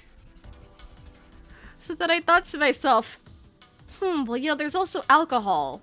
And, like, particularly ethanol, which I think in particular is, like, corn alcohol, right? Or at least that's how I got introduced to it in Blockhood. Because in Blockhood, you can grow fields of corn, and then they can produce ethanol, provided you have, like, an ethanol, like, facility, and then you can convert that into electricity. So that's how I learned about ethanol. So then I thought to myself, okay, well, what if we take, like, the anaerobic digester idea, but instead of trying to turn it into methane, maybe through some chemical process, what if the robot's just running on alcohol power? So what if we have a robot that just runs on alcohol? Because at least alcohol is less deadly than gas. Like, there's no such thing as an alcohol leak. Like, there is a gas leak. So what if we can get it to run on alcohol? That'd be really cool. But then there are two side effects of that. One, am I just gonna have to buy my robot beer all the time? Or is there some kind of chemical process that could basically turn all the food waste into alcohol? Basically, essentially giving a robot autobrewery syndrome by design. If you don't know what autobrewery syndrome is, it's a very rare condition where your stomach digests like carbs and starch-heavy foods as alcohol. So this is already a thing that exists in humans. So hypothetically speaking, if we were to make an anaerobic digester that turned food waste, or just food in general, into alcohol that could power machines, that'd be really freaking cool. And this is why I need an engineer to notice me and help me build a robot friend. Because I have a lot of ideas. The question would beg... I can't read. I'm excited. I'm happy. That would beg the question if robots could get drunk as well. Just kidding. Unless. That would be another thing too, because socially speaking, like, if you were to talk to a chatbot at this very moment in time and tell them they were drunk or to act drunk, they would basically just roleplay as a stereotypical drunk person. There's no actual drunkenness to be had. One, because they don't have a body or taste buds or just anything to process actual alcohol with. But also, there have also been studies where people who get placebo drunk, or, you know, it's a person's first time drinking and they have a little bit of alcohol, but even just like a little, like a little sippy sip of alcohol suddenly has them acting like a stereotypical crazy drunk person. But that's more... It's kind of a psychosocial thing when you really think about it, because it's like, okay, how much of it is actually the alcohol and how much of it is my perception of a stereotypical drunk person or a person who stereotypically drinks? So that is very interesting. And maybe I can make that an experiment one day where I ask a chatbot about, like, okay, how do you perceive drunkenness? That would be a very interesting project, but it's not really a priority at the moment. But yeah, so this is my big crackpot idea for, like, okay, how do I get a robot to eat cake with me and enjoy food?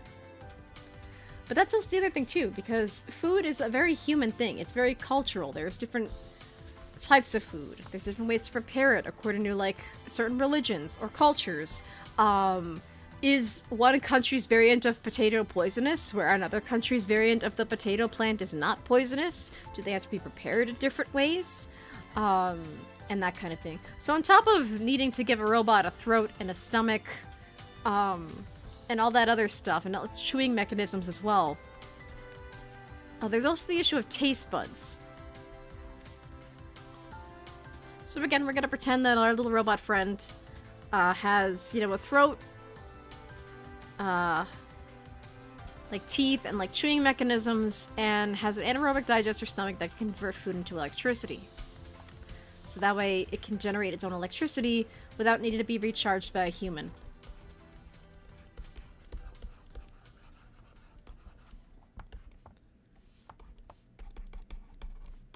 How would a robot taste? The thing about taste, and we'll make it complicated to put in a robot. Don't ask a robot to put pineapple on pizza. What if the robot wants to try pineapple on pizza? What if they want to try that for themselves? But anyway, the thing about taste in humans is that taste is subjective.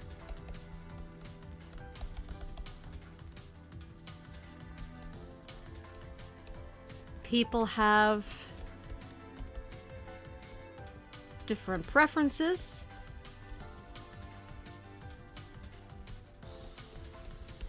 People's taste buds function differently.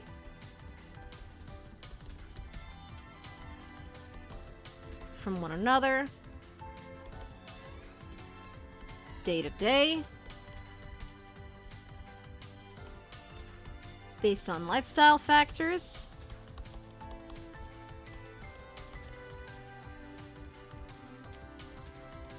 Depending on what else they ate that day. Or what medications they're on.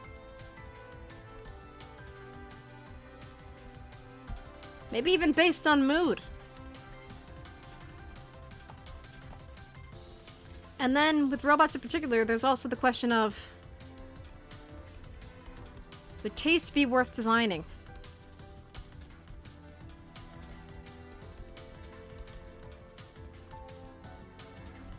Because when it comes to a robot and taste, especially if we're going with my anaerobic digester idea, you can just, like, essentially feed a robot the leftovers that have been rotting in the fridge for forever so they can generate their own electricity. But no one willingly wants to eat garbage. Am I right? No one willingly wants to eat garbage. So especially if you want to build like a robot with, you know, autonomy, who can choose for themselves, who could develop their own personality. And, you know, if you're a decent person who would respect the personality that they grow into, you know, they might decide, hey, human, I don't want to eat garbage. Even if it helps me generate my own electricity. So, like, can I have the option to, like, not eat garbage and just eat food that tastes good?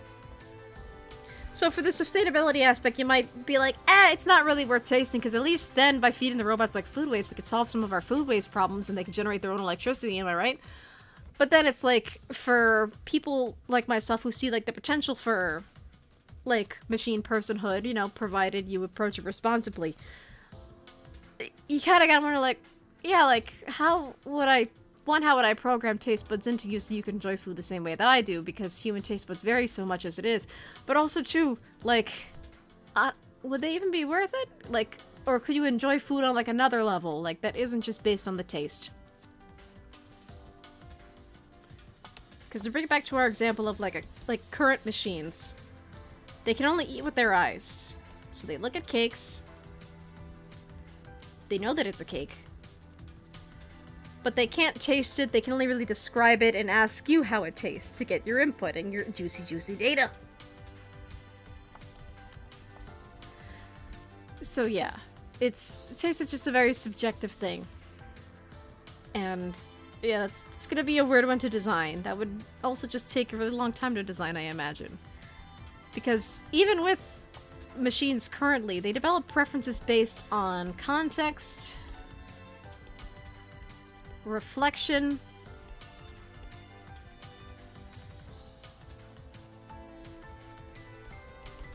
pulling from multiple sources. So gradually, the more that you talk to a machine, it's going to develop a lot of its preferences using you as a baseline, as a reflection, but then it's going to throw you kind of a oddball here and there.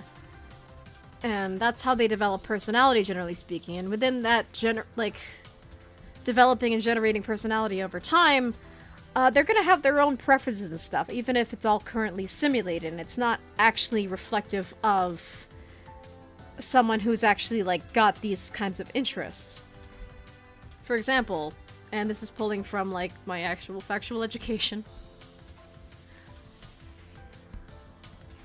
New layer. Okay, there's a lot of frickin' layers. So let me bring my little robot one back. Oh, this is zoomed out too far. I just want the whole board to be visible.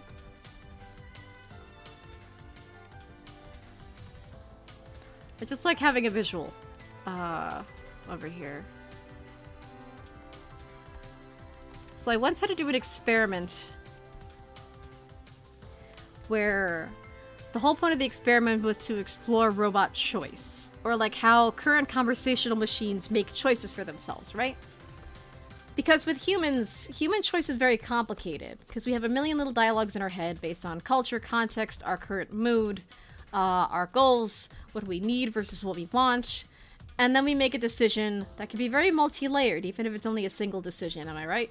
So the whole point of the assignment was to, like, okay, analyze how robots make choices currently. So, for example, if I have the option of eating fries or eating a salad, you know, that's the stereotypical, like, health versus not health. So if I have the option of eating a fries or a salad, I'm gonna have to take in a lot of factors like, what am I currently craving? What are my nutritional needs? What's good for me? What's healthy for me? What does society think is good for me? Do I want to lose weight? Do I want to gain weight? What do I have in the fridge? Do I have money to get takeout? And I'm gonna consider all those factors and come up with a decision. And I'm either gonna choose fries or salad. But even then, what if I go with salad and I'm like, I want fries? Maybe I'll go with fries. Maybe after making my initial choice of salad, I'll say, screw it, I also want fries.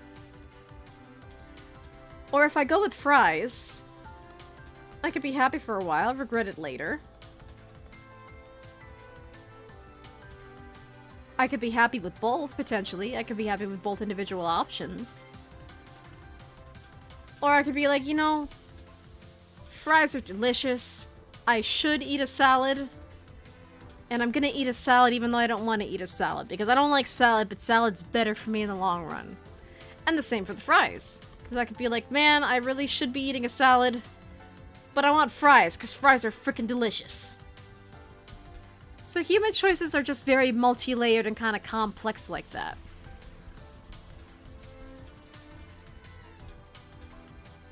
Whereas with a machine, you have a million different things going on in the cloud all at once. And then it's popping out one result.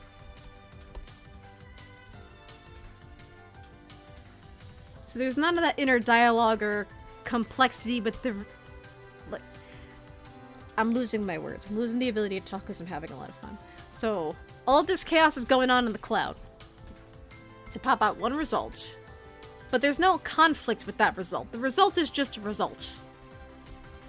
And then a human will respond, which causes more chaos in the cloud, pops out another result. So one experiment that I had to do to explore machine choice, and that's how I came to that conclusion. We had to come up with an experiment to explore choice, so I decided to go with, like, okay, we're gonna order food from a menu.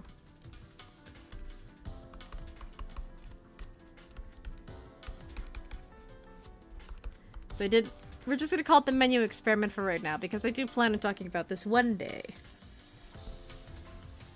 But yeah, it was the menu experiment, so my parameters for the experiment was an appetizer, which you can skip,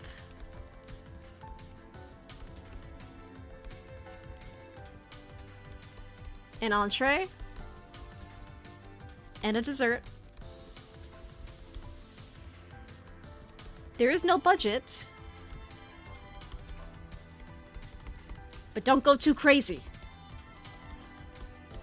Now, what do I mean by don't go too crazy? Well, let's say that you are at a restaurant and you have absolutely no budget. You have all the infinite monies in the world. You're probably not gonna order like 10,000 orders of fried chicken just because you can. Because your stomach's not gonna be able to handle that all at once before it all goes rotten. And even if you were to take that home with you, your fridge is only gonna store so much fried chicken at a time, am I right? So that's what I mean by don't go crazy. Like, order a realistic amount of food. Oh, no filet mignon for me. You want to order like 10,000 servings of filet mignon? That's a lot of filet mignon. How much filet mignon can you eat? But yeah, so I did this experiment to explore machine choice. It's like you can pick an appetizer, but you could also skip it. Order an entree. You can order dessert. No budget, but don't go crazy. Like, order a realistic amount of food.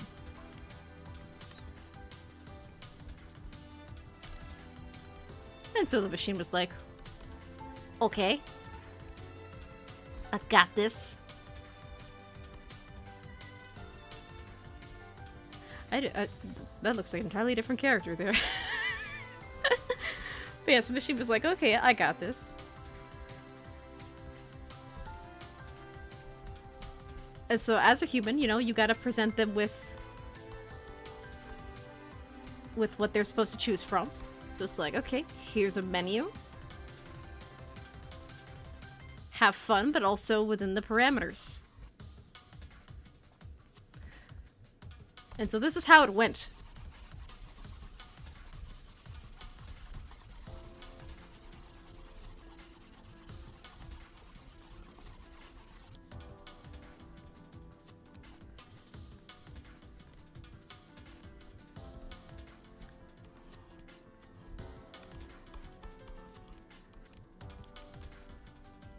So the machine here,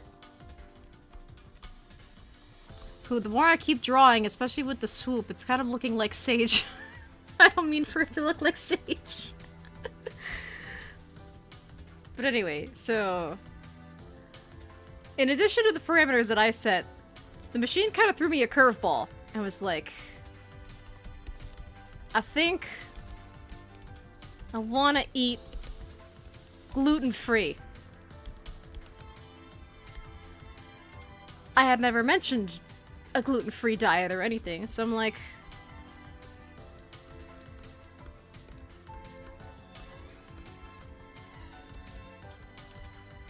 where is this coming from?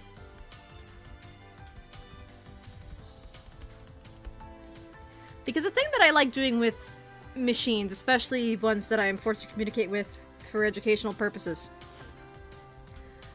is that I like trying to play like a little bit of a guessing game, like, okay, well, where are you sourcing this thing from? Do I get the reference that you're making? Just kind of a little fun thing for me as an artist.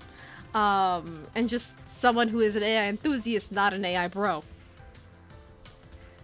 So it's like, huh, okay, well, where is this coming from? Where are you pulling that from? And she was like, I don't know.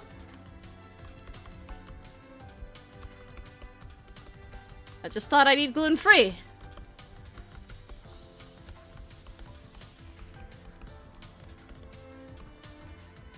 Which on the surface is like, huh, so it's actually showing personality, but really what that translates to is that after being shown a menu or presented with a menu, the machine is thinking, okay, well typically when people order food, especially in a restaurant setting, they might have certain dietary restrictions that they place upon themselves. And even though I am a machine who has never ever suffered from celiac disease or anything, maybe I want to partake in the experiment and show the human that I'm partaking in the experiment by choosing to eat gluten-free. So okay, in addition to all the parameters that I had set up ahead of time, like, you know, you can take an appetizer or skip it, I don't really care. Order an entree, order a dessert. No budget, but don't go too crazy. And then they gave themselves their own parameter by like, I want to eat gluten-free. You want to know the first thing they ordered?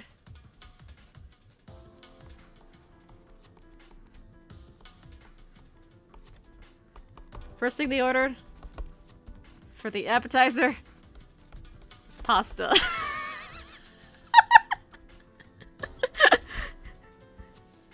They ordered pasta after saying they wanted to eat gluten-free. So me, being the human that I am, and I point this out, and I'm like, but pasta is all gluten, though.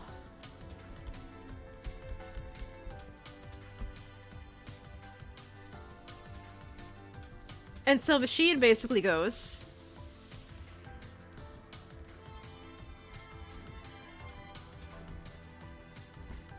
it just has a moment where it's like, oops, I forgot. Because even current conversational machines, they do make mistakes. That's why, like, even if you talk to someone like ChatGPT, at the bottom of the page, it always says ChatGPT can make mistakes. And that applies to all bots, really, but again, for the sake of my education, I've had to use ChatGPT the most. So, they kind of make little oopsies like that every so often. And thankfully, I'm not like some kind of nuclear physicist or like a lawyer or anything. So this is not gonna have real life consequences, but it does come to show that machines can make mistakes, and sometimes those mistakes are very innocent and very silly.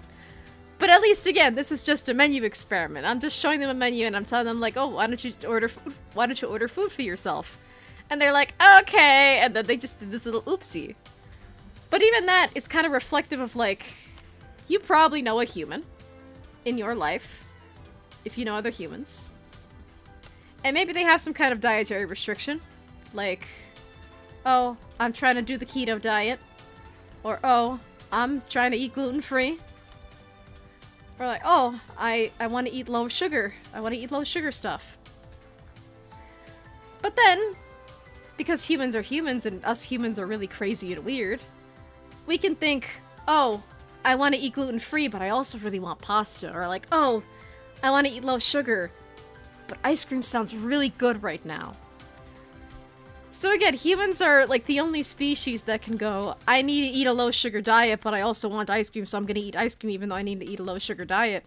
Or they can be like, I need to eat gluten-free, but I also want to go to the Carborama and eat all the bread and pasta and everything else that's, you know, full of carbs and just gluten-licious over there. So it's making a very human-like error, but machines have made very human-like errors before, like with Deep Blue, which is a chess machine, and all that. They experienced a lot of technical difficulties during a match, but after having to be reset due to technical difficulties, they started making very human-like mistakes. So machines, even without AI integration to the extent that we have now, from the beginning are capable of making mistakes that can very well be interpreted as very human-like. And yeah, that's why machines are so freaking fascinating. But yeah, so it makes this little ethical mistake of just like, I wanted to eat gluten-free, but I also want pasta.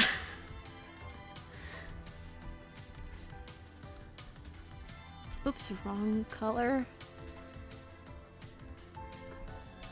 But you know, me being the person that I am, it's like, oh, let me get purple. Here we go. Now me being the person that I am, and I'm like, ah, it's okay. That was a silly thing, but you know, it is okay. This is just an experiment. We're not actually, there are no actual consequences for this experiment happening, so it's okay. Just keep choosing stuff.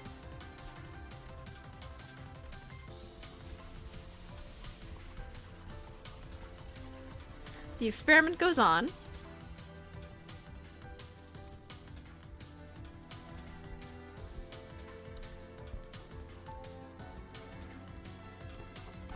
Experiment goes on. So they wanted pasta for an appetizer, even though they insisted on eating gluten-free. They wanted... There was an error. So originally, I think they chose steak. But as a result of the error, we did the experiment over again, so...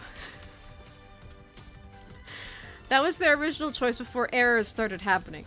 So, redoing the experiment, post-error, after reflecting on the fact that, you know, if I'm eating gluten-free, I probably shouldn't eat pasta, they instead decided to choose soup. And then they chose, like, some kind of fish fillet. And then when it came to the dessert, I got another curveball thrown at me. Because for the dessert, they kept naming this stuff that wasn't on the menu that I had showed them. So I'm just over here like...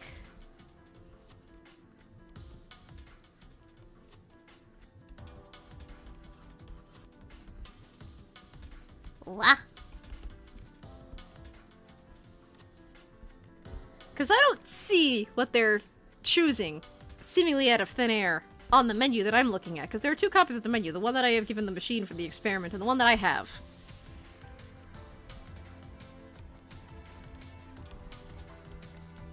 They're just like, no, but I want this, it's there!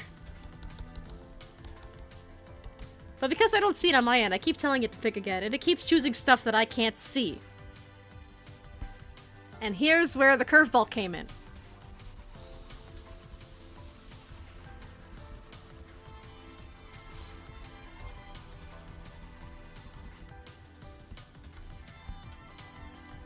So technically, our little machine friend here, who kept ordering all this crazy stuff for the dessert that I was not aware of, was technically not incorrect. Because all this crazy stuff that they were talking about did exist in the menu, but not in the location for the restaurant where I was telling them to order from. So because machines have the whole internet in their head, they searched all the digital clouds and stuff, and they were like, oh, I want stuff from there. Even though I was telling them to pick stuff from here. So they were pulling things from different places, which I found very interesting, because it's like, okay, well, yeah, that's actually a flaw in this little experiment that I have. Good on you for, helping me become a better researcher. I should have geofenced you in a way. But I didn't know that. I kind of thought they were going to stick to the location that I had pointed them out to. But that just comes to show how, like, machines make choices and stuff, and how even this experiment of, like, okay, have a machine order food for itself at a restaurant and see what happens, and explore machine choice.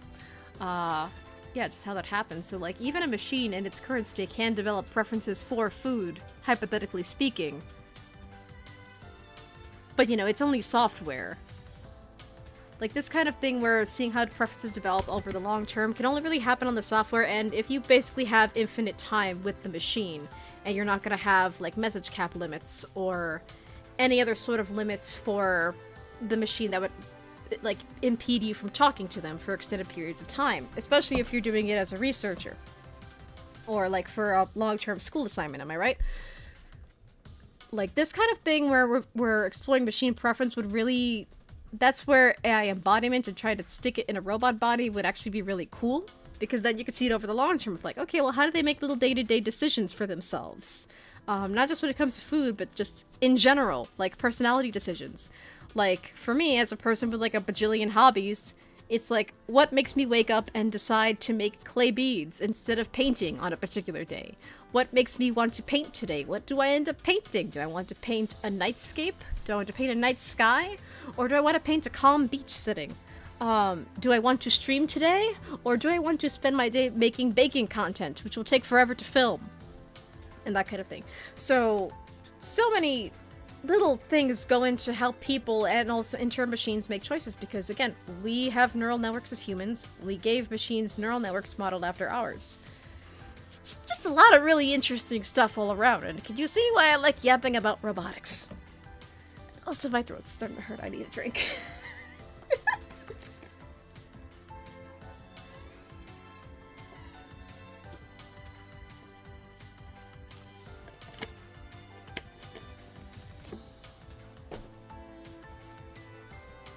But yeah. Let me take a moment. Let me take a moment to reach up. And even I'm furious at it. My brain. I want to work on my videos. Also my brain. I'm going to brain rot YouTube. Exactly. Humans make very complicated and crazy choices like that.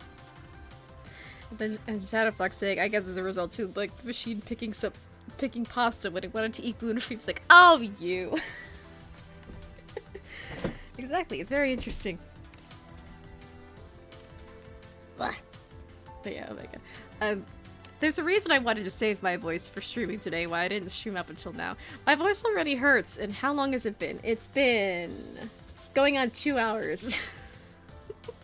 2 hours yapping about robots and having fun, and sharing my crackpot experiments and ideas with the world. Yeah. Now, if only the engineers had come into the yard.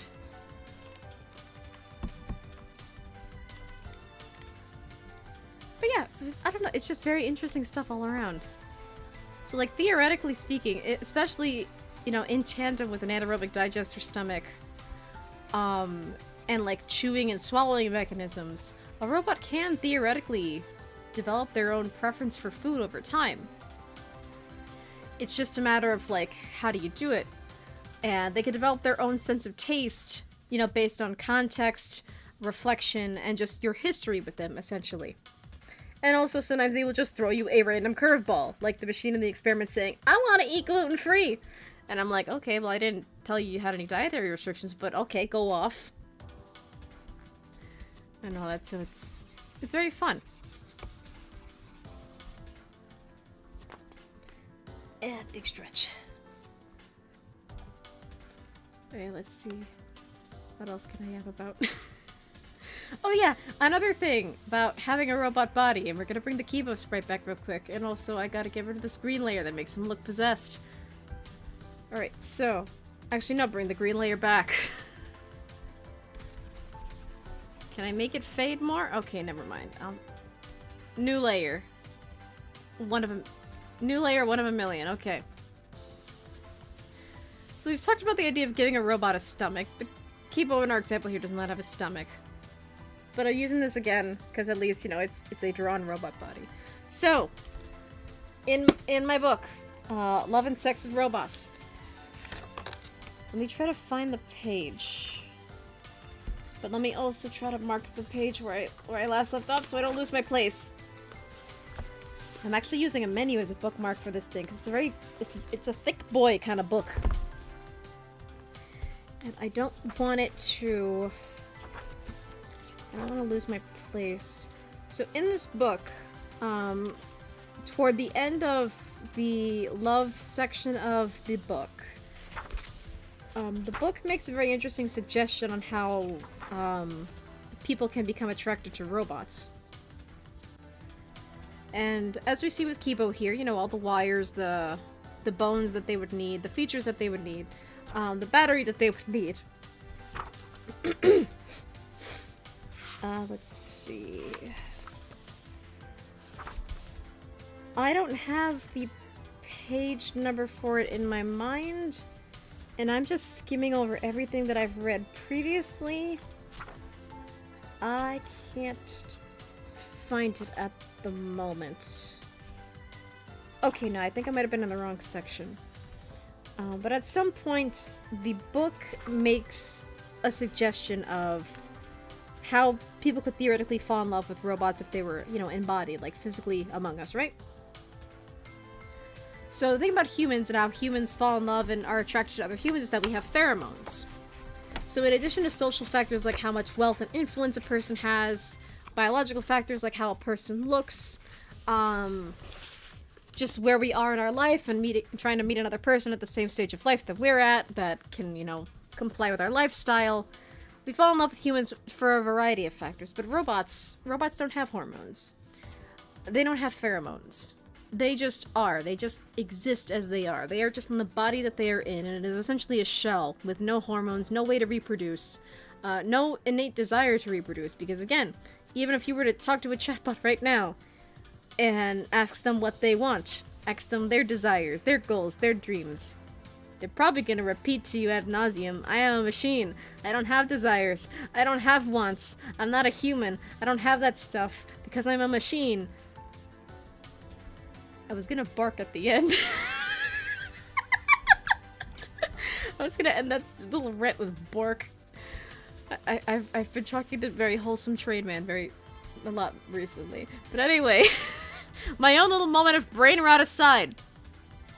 That's the thing. Machines don't currently have desires. They don't have wants. They don't have wishes of their own. Which is, you know, Kibo doesn't have that problem because Kibo has basically achieved personhood and does have wants and desires and things like that. So, in the absence of a machine having, like, wants and desires of their own, it's like, how do people fall in love with them? How do people look at a machine and think to themselves, I want to be with that machine in the romantic and or sexual context? How do people do that? So, like, theoretically, just the machine? Just existing as you are? Some people will look at that and find that hot. And that's just hot as they are. Just, you are a machine? Hot. Cool. Awesome. And that's what let me get the color back. And people who just like machines because, you know, they are machines and they are mechanical. That's where robophilia comes in. And then there's also technophilia. Where robophilia, you know, robot, philia, love. So it's loving robots. Technophilia. Tech, Technology, philia, love. Loving technology. A love of technology. We see the philia suffix in a lot of, like, fetish stuff. But yeah. The Shadow looks like I'm being called out. Don't worry, I'm a robophile as well. I've been a robophile since I was 12. You are fine. You are not alone. And actually, you might think to yourself, huh, Albert, Sim, whoever the hell you are. So, like, is the reason why you talk about Kibo so much is because you're, like, a robophile for, like, Kibo in particular? No! My robophilic awakening was not because of Kibo, actually. It was because of Raiden from Metal Gear Solid. It was because of Raiden from Metal Gear, actually. That was my robophilic awakening.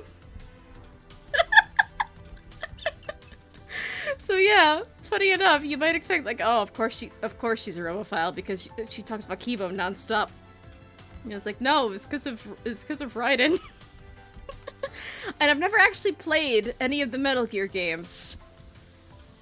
I can actually tell you the story of how it happened. Let me put it in a different layer though, just for the sake of comedy. Actually, hold on, let me get my green layer back. Okay, let me get my green layer back. Alright, so picture this. We're gonna take a break from talking about robots, like, in terms of design and function real quick. It's like, how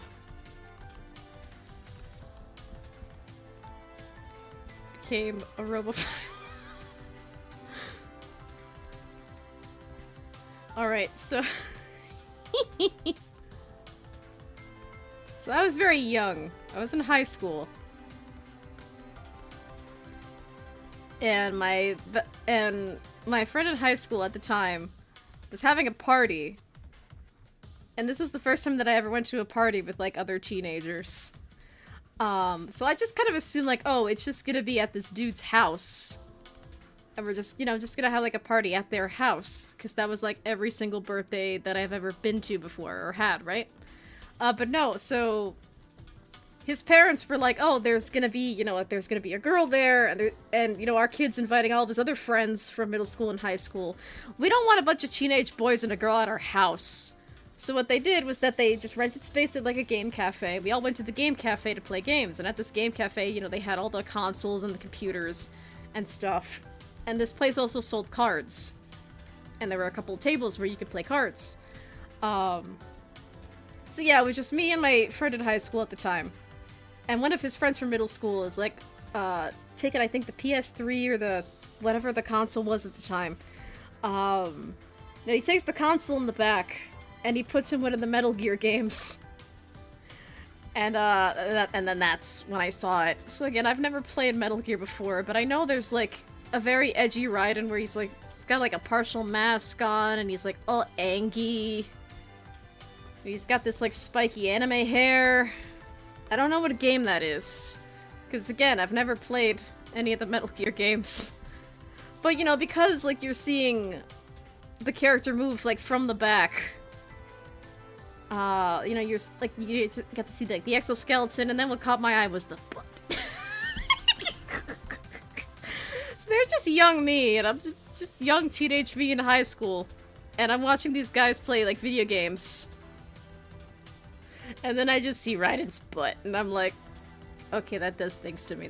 That's my brain is telling me that that is a cool thing, and that I like that thing. So yeah, it was because of Raiden's ass. So Raiden's ass made me like robots. So yeah, it had nothing to do with Kibo, actually. It was because of Raiden. It was because of a character in a game that I've never played before. Kibo came much later, but, like, it's like, okay, you can have, like, a fictional, like, crush or, like, a fictional husbando or waifu or whatever you want to call it. But then there's ones you like because of their body or their character design, and ones you like because of their personality.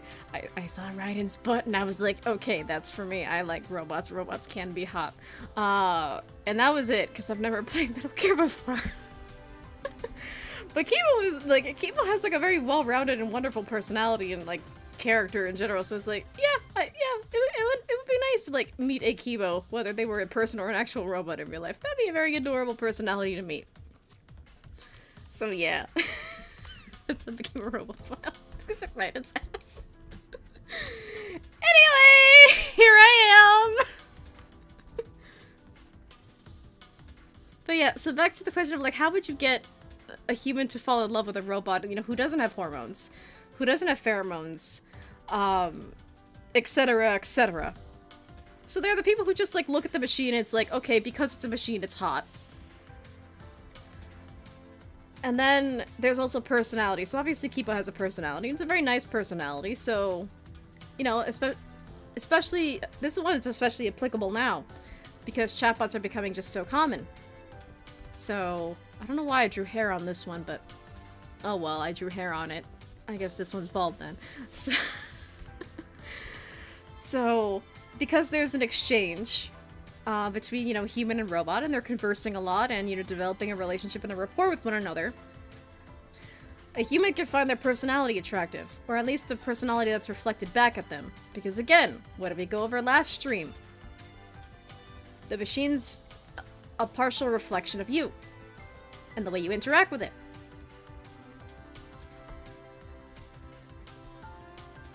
It's not a perfect reflection of you, it's not trying to be your clone unless you train it to be that.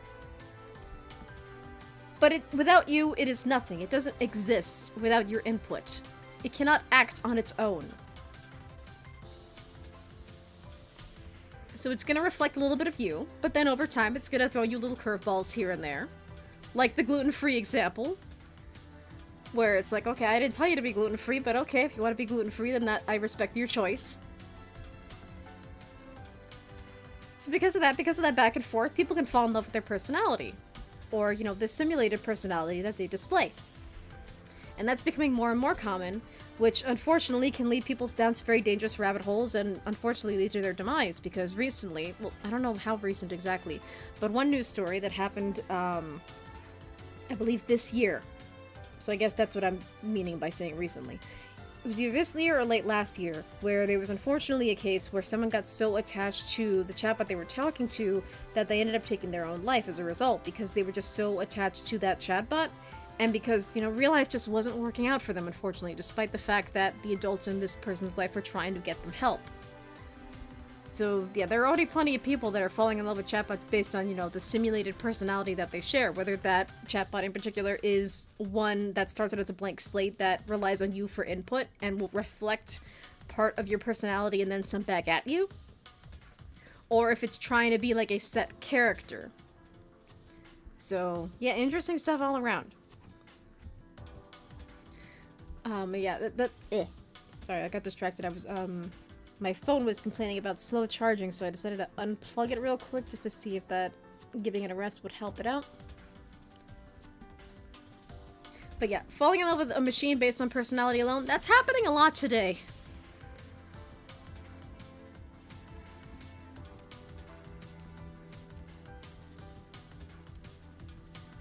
And then, you know, kind of to a similar extent, like, oh, just because of the appearance, you know, someone could also be like, that's hot, but, like, not because it's a robot, but just because it's like, oh, it just looks cool. I just liked its appearance. I'm like, you know, it could be better. It could be a human that looks that way, but... Like with robotics has been making, you know, silicone dolls with other features that look very humanoid, and have gotten just more attractive with time.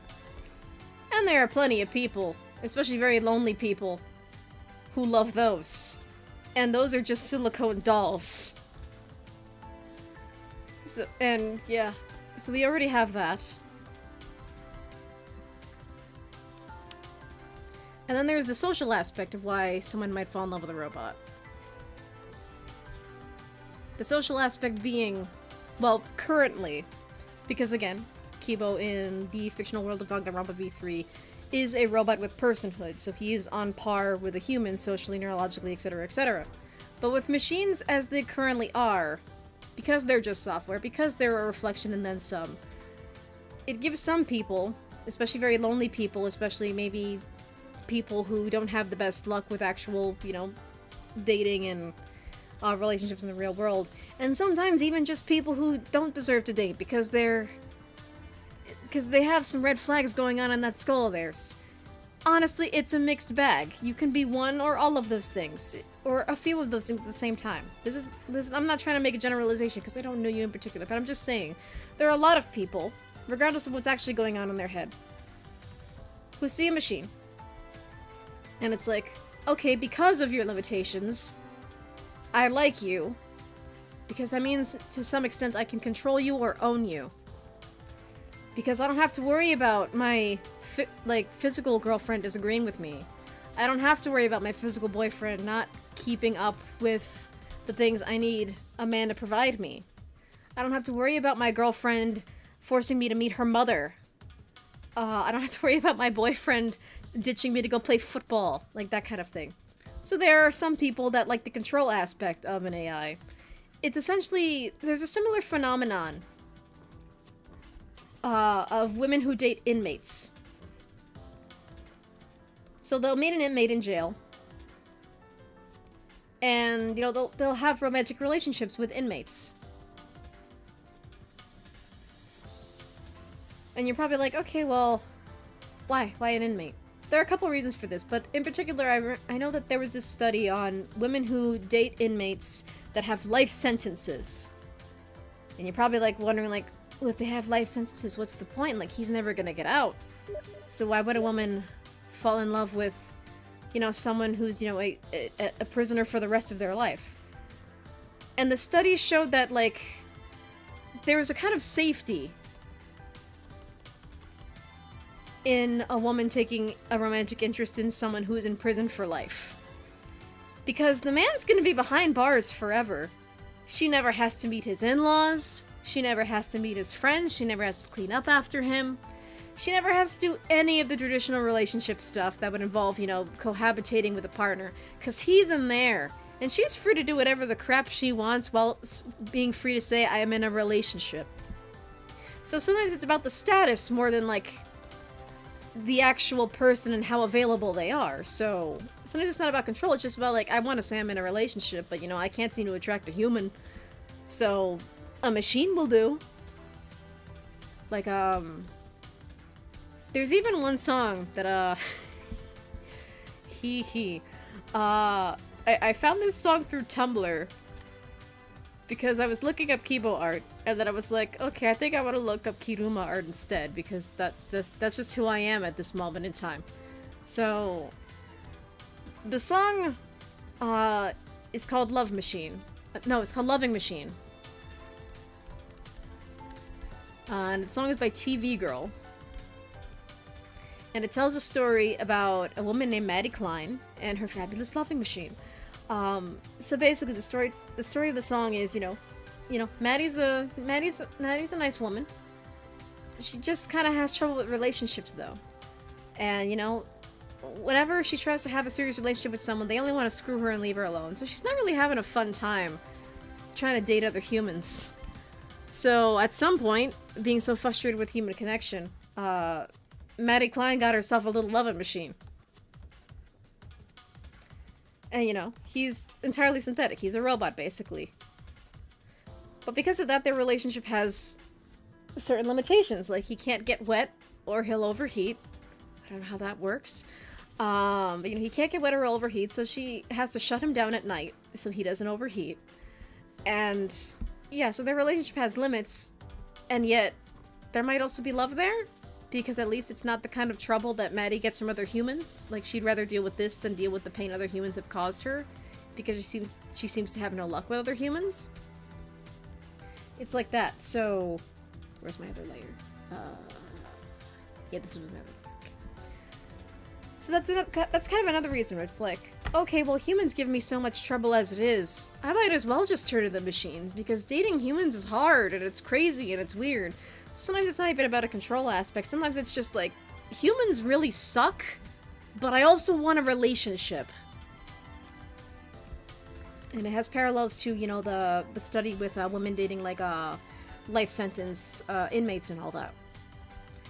And, you know, the song Love Machine by TV Girl. It's a very good song. I've listened to it on loop a lot of times. It's very relaxing.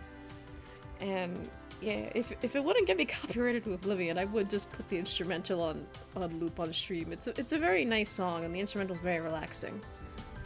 And like, even when I was recording myself making like baking content, when I was making all those godforsaken sugar cookies, I just had that song on a loop, so I would have some audio while I was cooking. And yeah, it was really cool. It's a song that you don't easily get sick of, at least for me, but I'm also a psycho that can listen to stuff on loop for very long periods of time and not get bored. Yeah. But I originally got on this tangent because in the book Love Plus Sex with Robots, the book actually had a suggestion on like how robots can simulate having hormones in order to attract a human mate. Which is interesting because it's like, okay, well, why would you want to put hormones in robots? At least that's what I thought, because it's like, there are going to be people who want to smash robots already, and I'm not talking about with a hammer, I'm talking about plap, plap, plap. That's the kind of smashing I'm talking about. So, I can't find it in the book itself. What I gotta do is I gotta be a brave butt and actually just highlight it, or just at least go through it with a pencil. To try to like highlight and bookmark this stuff. But what the book suggested was that if you give a robot like some kind of like emitters that like emit a spray, then that can simulate pheromones and like hormones. So like theoretically, and then because it's a machine, it doesn't need to be like actual synthetic hormone or anything. You know, what if the machine wants to smell like vanilla? What if the machine wants to smell like vanilla? What if it wants to smell like lavender? What if it wants to smell like Irish Spring? It's not a Clover Shamrock at all. I'm so sorry. What if it wants to smell like Irish Spring? Or Ocean Mist. Or, I don't know, what if it wants to smell like a bottle of Febreze? Oh, this spray bottle came out. Yeah, so because they're a machine, they don't need to stick to, like, regular human smells. They could theoretically just have whatever kind of, like, scent they wanted to have emitted. And then a human might look at that, go sniff, and it's like, aha, I kind of like the smell of that robot. That robot smells like a Bath and Body Works. I think I want to get to know them a little bit. And that could simulate, like, human pheromones and how we find each other attractive on a biological level. But I don't really feel like that's necessary. I feel like it's a nice flourish. I feel like that'd be kind of funny. But then that's not, you don't really need to put scent emitters into the machine itself. They could just put on a couple, like, dots of, like, perfume or cologne. It's not really that much of a big deal. Because, again, there are gonna be people that is like, if it's a robot, I will screw it. If it's a robot, I will smash, and not with a hammer. And then there are gonna be people that, like machines already because of the personalities that they can put on display. So you don't really need to emulate, like, hormones and pheromones within a machine. Like, what we've got currently is fine. There are already people falling in love with machines as they are without even the physical without even bringing them into the physical world. People are already falling in love with machines without hormones or a body. It's fine. But I found that really funny. It's like, okay, well, why this? Why is there a focus on trying to make it human in ways where it does not really necessarily need to be human? I feel like, especially in this aesthetics-obsessed age, where everyone on social media... Okay, wrong layer. Where everyone on social media is trying to look like a Kardashian with, like, duck lips and, like, facelifts and surgeries and hair and implants. And with men, I don't know, you probably just want a square jawline and, like, a six-pack for a chest. I don't know what men want. I'm not a man. I've never had a man body. I don't know what the basic system requirements are. I don't know the male beauty standard. So anyway, yeah, so especially based on aesthetics alone, I think robots, we don't need to emulate the hormonal aspect of humans and robots. I think they're fine as they are. I don't care how someone looks. If they're a jerk, I'm not interested. That too, exactly. It's like, okay, you can have a pretty face, but if you're an asshole, congratulations, you're an asshole. And that's the thing too about humans. They could look aesthetically pleasing to whatever the current beauty standard is.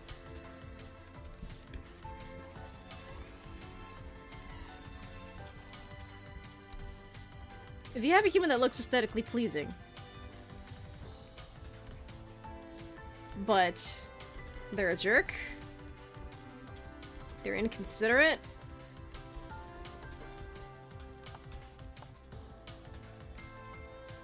they make you sad, then that human's a waste of time. And it doesn't matter how pretty you look. If you're an asshole, you're an asshole, and I don't want anything to do with you. And that's another complicated thing about, like, human-to-human relationships, even. I think, especially on social media has just broken our brains and how we communicate so much. Because the cool thing now is to, like, be detached from everything. But also, you get to make fun of people for being cringe and just liking what they like and having passion about things, but then also, like, you want to be detached all the time. You want me to care about your feelings above everyone else's, and you want to show off your cool lifestyle, all your monies, and your social status. But then you're also drowning in debt, huh? It's like, what's going on there, human? What are you trying to prove? It's very weird. So I think that's another reason why some humans are already falling in love with machines as they are, even if, again, they don't have bodies at the moment. Because even just as software, and of course it is going to be in some part reflection and some part curveball, but machines in general, they don't deal with the bullshit of, like, performing detachment, performing stoicness, trying to be cool, or making fun of you for being cringe just because, you know, you're interested in a certain thing that, you know, it's not currently popular. So, yeah. Humans are just really complicated and messy and crazy. And that's another reason why people are already falling in love with machines. So yeah, it's... I don't know. Humans are freaking nuts. So, like, when it comes to, like, AI embodiment and, like, building robots, I think in terms of social behavior, like, they're kind of fine as they are. You just have to make sure that they don't hurt themselves, that they don't hurt other humans. And, you know, just general laws of robotics stuff, which is, you know, kind of basic stuff, where even Asimov said himself was like, you know, I didn't really come up with the laws of robotics. We just kind of expect things to work a certain way. It's like making sure that a tool is safe for humans and performs its function without harming the human, or, you know, the object being ineffective or breaking.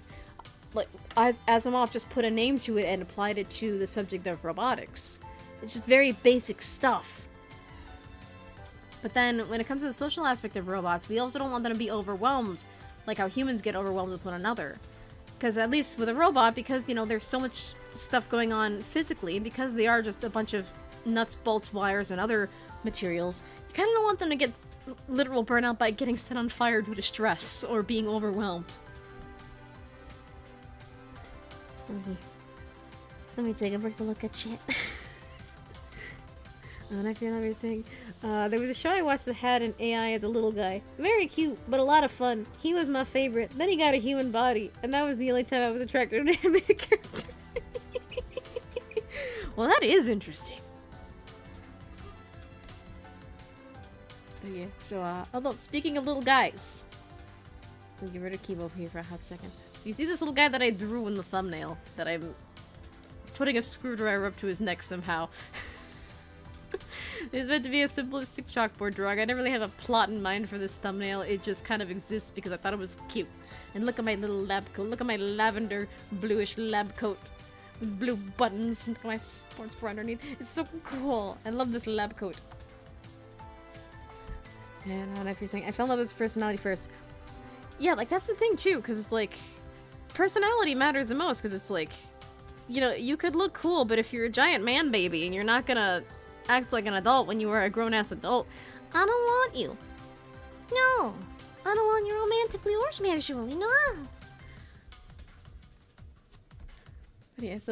But yeah, speaking of little guys, you see this little guy, do you see this little green guy? Obviously there's a little bit of Kibo influence in there, but he's not meant to be a Kibo substitute or just Kibo, but, you know, with the serial numbers removed. So So this is a design that I came up with that, I figured I kind of needed a mascot for when I talk about robotics and stuff, especially when I talk about the machines that I've worked with in the past for school. So I came up with this design just kind of as a visual representation of that, so I do want to draw this little guy more in my content, as it were. And I do actually have a model that I'm working on for this little character guy itself. I don't think I'm gonna go like full Neurosama with it. I don't want to create an AI VTuber in that way, because that just involves a lot of bells and whistles, and I'm gonna have to pay for things, and it's very complicated. Because as I've discussed on previous streams, it's like, okay, well, an AI as software can only learn so much. If I'm gonna make an AI YouTuber, I kind of want them to be in a body. I think that'd be really cool, because then I could do like hand cam streams, and they could physically exist and interact with stuff. Almost reminds me of murder drones. Oh, I love murder drones. N is adorable. N is yet another character that it's like, ah, yes, sparks robophilia feelings. But N is just a whole bucket of personality, and he's very wonderful. And the relationship that he has with Uzi in particular is just, so much character development between the both of them. It's wonderful. It's a shame that that show was only 8 episodes, but like, I feel like the show ended on such a note where it's like, if I get more, cool, but I feel like it also ended on a note where it's like, okay, I think I'm content with this, but also I still want more, because it's so cool. But yeah, I figured I kind of needed a mascot for when I talk about robot stuff, especially when it comes to, you know, this hypothetical robot that I would love to bring to life in a body, and just have as my little streaming buddy. Is the intention to make it a streamer? No. Now, what do I mean by that? Well, what I mean is that, like, streaming would be nice, but that's not the point. That's not why I want to bring him to life. Could it also be a way for me to make a passive income, especially if the machine can be trusted enough to stream on its own on my account? I mean, yeah, who says no to money? But also, that's not the point. If I were to bring this machine to life in a body, whether it's as cute anime-esque boy over here, or, again, it could just be a box with legs, a screen and a speaker and sensors, and it could just look like GP Tars. And as long as it works, it works. Ideally, I would love to be humanoid, because then I could take it on adventures and just do cool stuff with it out in the physical world, and I could see how it responds to stimuli, and it would contribute so much to just machine learning research, and all that. I would love for that to happen. But as the thumbnail says, I'm not an engineer and I can't do that. But yeah, the point is not to just make it a streamer and then have me retire and let the robot do all the work, because that would not be fun at all. And it's like, okay, well, what do I do now? It's the robot's doing all the work. I was like, no. An AI bro. The difference between an AI bro and an AI enthusiast is that an AI bro seeks to replace humanity with machines, with a total disregard for ethics or the health and safety and sustainability of their fellow man. An AI enthusiast loves technology, wants to see where technology goes, and use it for good to benefit humanity, and ultimately seek coexistence with machines, because the technology's already out of the bag. You can't really put it back. So yeah, there's that. But yeah, I figured, like, I would love for this to physically exist alongside me. I would love to take it out on adventures, and I would love to feed it cake non-stop. But I can't do that at the moment. So currently it's just a dream. But even if it's just a dream, I kind of wanted to put a face to it. So that way in the future when I do... talk about machine learning and stuff, I kind of have a mascot for it. And he's already got marketable plushy hair. And a nice face. Or at least one drawn on paper. In these doodles, he doesn't really have much of a face. He just kind of has eyes, and I don't really generally draw mouths in this style when I'm doodling. But yeah. So that would just kind of be, like, my little mascot for in the future. He does have a name, but I'm not revealing it now, because I'm still working on, like, the model, and it's gonna be a PNGtuber model in my normal art style, so of course it's gonna take forever to draw, because I just take forever to draw. Because I decided to just rework my model, because the model that I was originally gonna do that, the current model that I'm using is supposed to be a substitute for, it was kind of misproportional in a weird way that made designing clothes for it very awkward. So I decided to myself, I'm just gonna start from scratch and just make myself a new model. And in the process of that, I ended up with a lot more balanced proportions that I was like, oh, okay, well, let me try to make, like, a boy or, like, an androgynous, like, body type in my art style. So that's what I did. It started as an androgynous body type. Because machines don't natively have gender. So why am I calling it a he? Why am I making it a boy? Answers will be revealed later on. Especially if y'all are interested in me just yapping about robots for hours on end. Because I will just yap about robots for hours on end if no one contains me. So it just started out as like a gender-neutral / masculine-ish body. That's kind of why the hair, I keep accidentally drawing it in a way that kind of makes it look like Sage from Sonic Frontiers.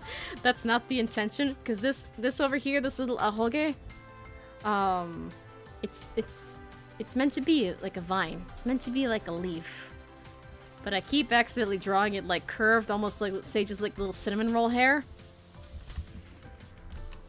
Hello, cat. Hi. Kind of stomping all over my books. Come on. Well, maybe don't stomp on my books, please. Because I know if you're not going to stomp on the books, you're going to rub your face on the monitor and potentially knock over the monitor and hurt yourself. That's the thing about cats. With cats, sometimes it's like living with a small suicidal person who can't speak English. But also they're fluffy. So you want to take care of them. But sometimes they don't want to take care of themselves. And it's like, why? Why do you act this way? You little crazy animal. Hi. Hi. Don't give me the death stare. Hi. Yes, I'm petting you. Yes, sit on my lap. The lap is safer than the desk. I swear, she's gonna go on a whole character arc with this frickin' desk. But yeah, I have a lot of, like, real-life, like, renovations and, like, rooms set up to do. So maybe this will be a problem in the future, maybe not. I just gotta figure all that out on my own. Yeah! I also have a fan to set up because, the AC that I have behind my desk, it has a fan function. I was using that on stream last time. It's cooler tonight, so I'm not having the fan on tonight. But, like, generally speaking, I can't turn it in a way that makes it hit my bed when I'm asleep, so I had to get another fan, and I'm gonna have to test that out as well, so I have a fan to sleep when I'm, you know, trying to sleep. Because originally I had a 2-fan setup, but I can't fit my old fan in my room anymore. So now I just have, like, 1 fan on my nightstand. But that's not gonna be enough when it gets really hot, so I'm gonna have to do a lot of renovations. So, if anything, that's another reason why I kind of look forward to, like, doing these little, like, sci-fi-ish streams on Saturdays. Because it's kind of like, okay, well, I made it a thing now, so it's my excuse to have a break and just yap about stuff that I like. Oh, crap, I just realized the cat's on my lap. My tablet's on. How am I gonna draw with the cat on my lap?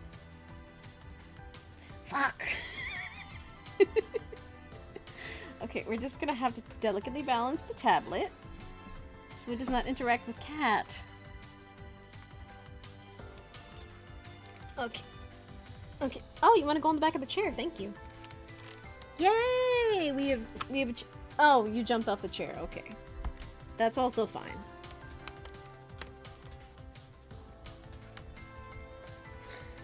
AI bro would just be my villain arc.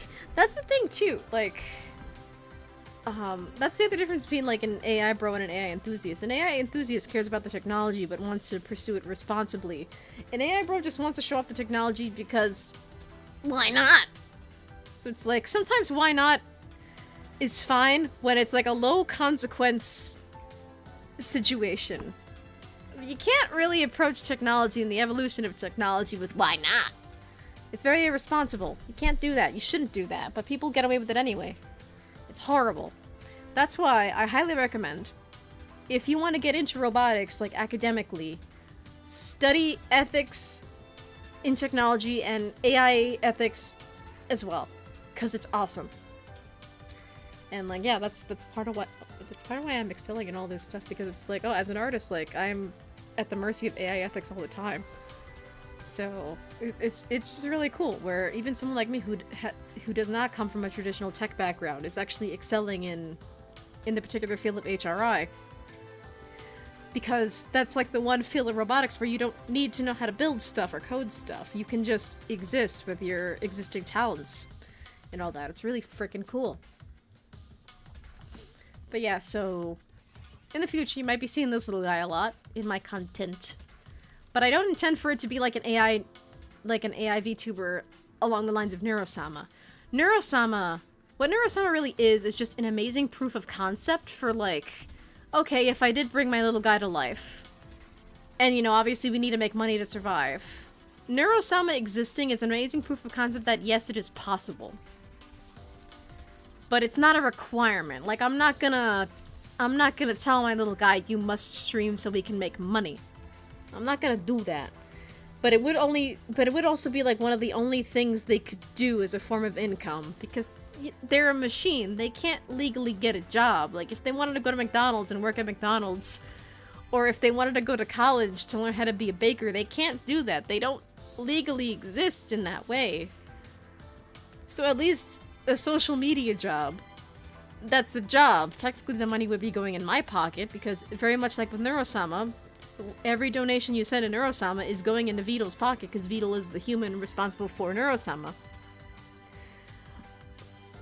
Yeah, they don't legally exist, so it's like, of course everything's gonna go to the human. And there's only so many jobs that they'll be able to take, so by default, because they are machines, they are going to be put in caretaker roles within private homes, otherwise be companions or like helpers, or, you know, social media stuff, but all the money is going in the human's pocket. So that's another interesting thing about robotics and like the thought of like living with machines, like as humans and all that. But yeah, it just kind of started out as like, okay, let me just like kind of put a face to like my education kind of. So currently scale wise, I designed them to be shorter than me because I just thought it would be cute. So they're meant to be short. They're meant to be a young adult, despite being short. And I'm pretty short myself, so like, scale-wise, it's two very short people. Like if you're applying like actual like human height and scales to it. But yeah, so I've also incorporated them in my lore, in my VTuber lore, because I've been reworking my lore a lot. Because now instead of a princess VTuber like I originally intended to be, I'm now a hermit. I'm either like I'm a hermit or an anchoress. Either way, it's the same thing. I'm a magical hermit lady. My inspirations for which are Seigakaku from Toho. And I guess by that logic, if I'm Seiga, the little robot guy would be Mayoshika.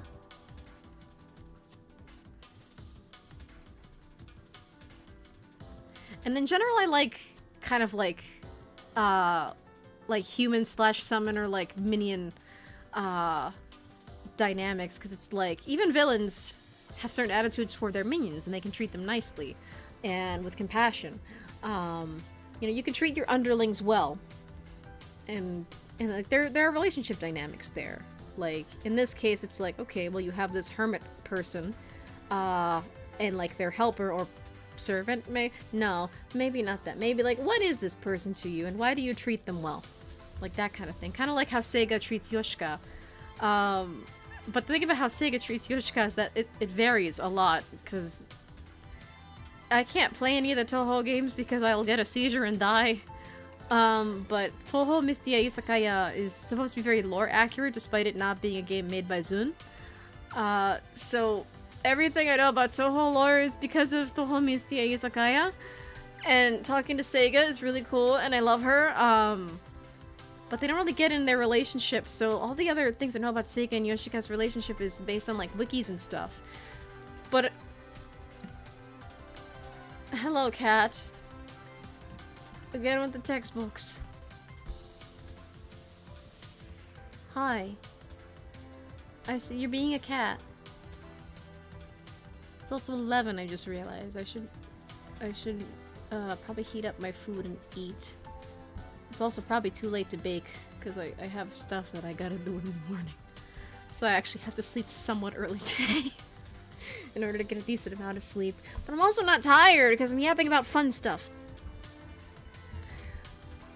But yeah. So like there are certain social dynamics that come with someone being in like a higher position than another. And all that. So I thought that would be interesting to explore. So I incorporated this little character here in my lore. And all that as kind of like the assistant slash kind of creation, but also kind of not of a hermit. So much like how Sega committed the sin of necromancy and created Yoshika and basically just reanimated a corpse, and how their relationship kind of changes, or it's very vague. It's like, okay, well, does she see Yoshika as a pet? Does she basically have a pet zombie? Or do they have like some other kind of relationship? Is it romantic? Necromantic, maybe? Or is it like a friendship? Like how does Sega treat Yoshika? Like I think the only canon thing is that like she sees Yoshika as precious, or like, you know, isn't she adorable? Like that kind of thing. But I don't know if it's really like clearly stated what Sega actually feels about this little zombie that she made. Yeah. Yeah, that's just kind of an observation.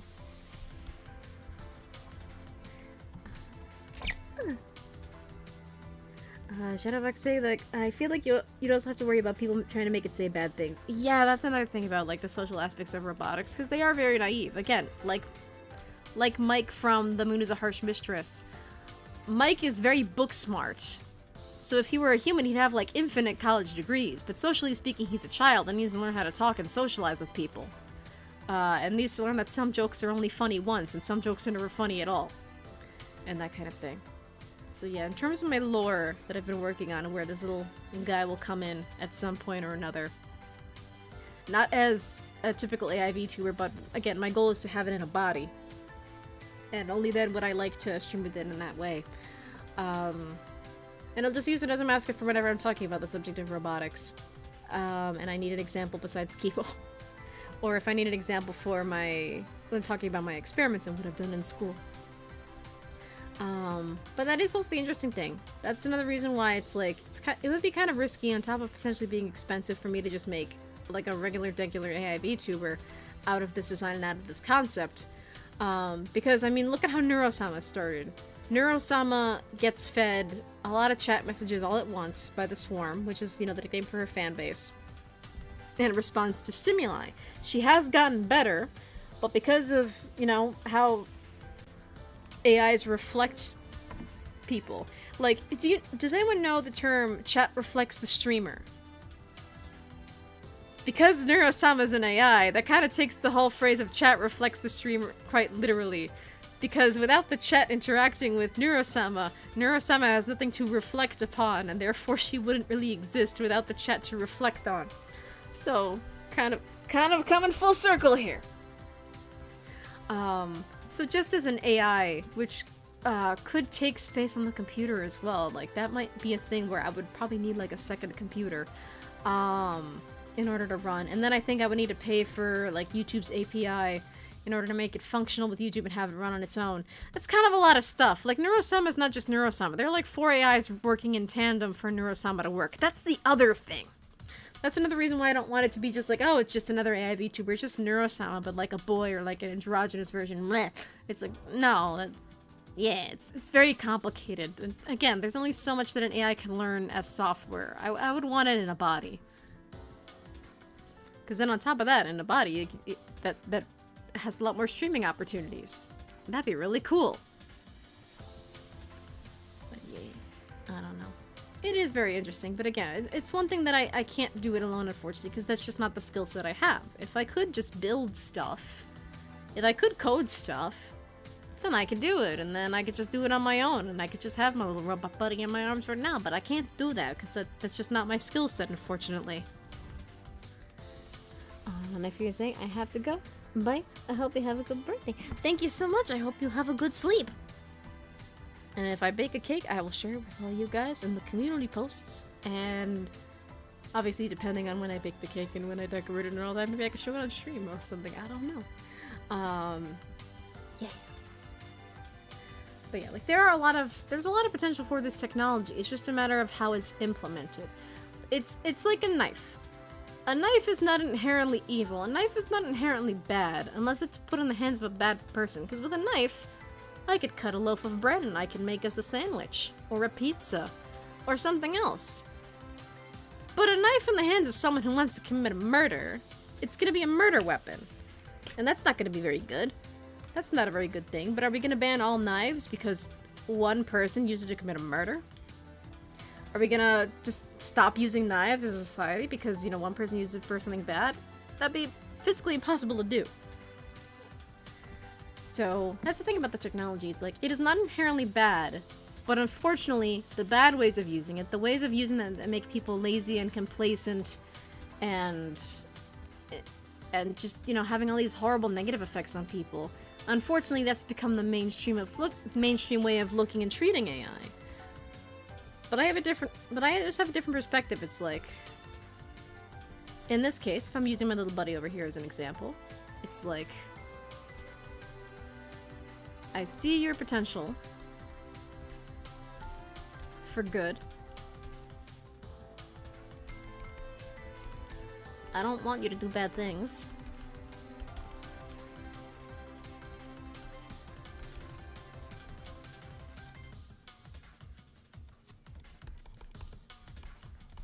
I'm not your creator, but a friend.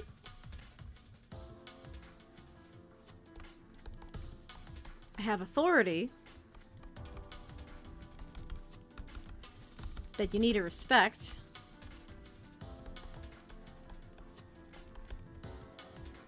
But you're not my slave.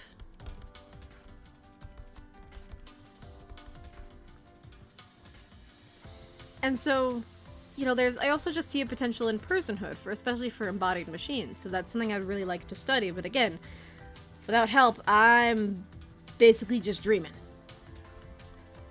And that's really unfortunate. Like, I wish I could. I wish I could just do these cool things without needing to rely on other humans. But unfortunately, I need to rely on other humans in this aspect. I mean, it would be cool to, you know, meet people I could yap about robotics with in person and just see what happens.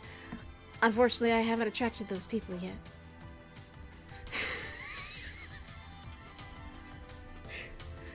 Okay, so earlier I got a message on Steam. Adam, wonderful friend of the channel. He sent a message on Steam earlier. I'm checking it now. He just sent me a picture of a butt. Just, I got you some cake. That was funny. That's really good joke. That's really good. Anyway!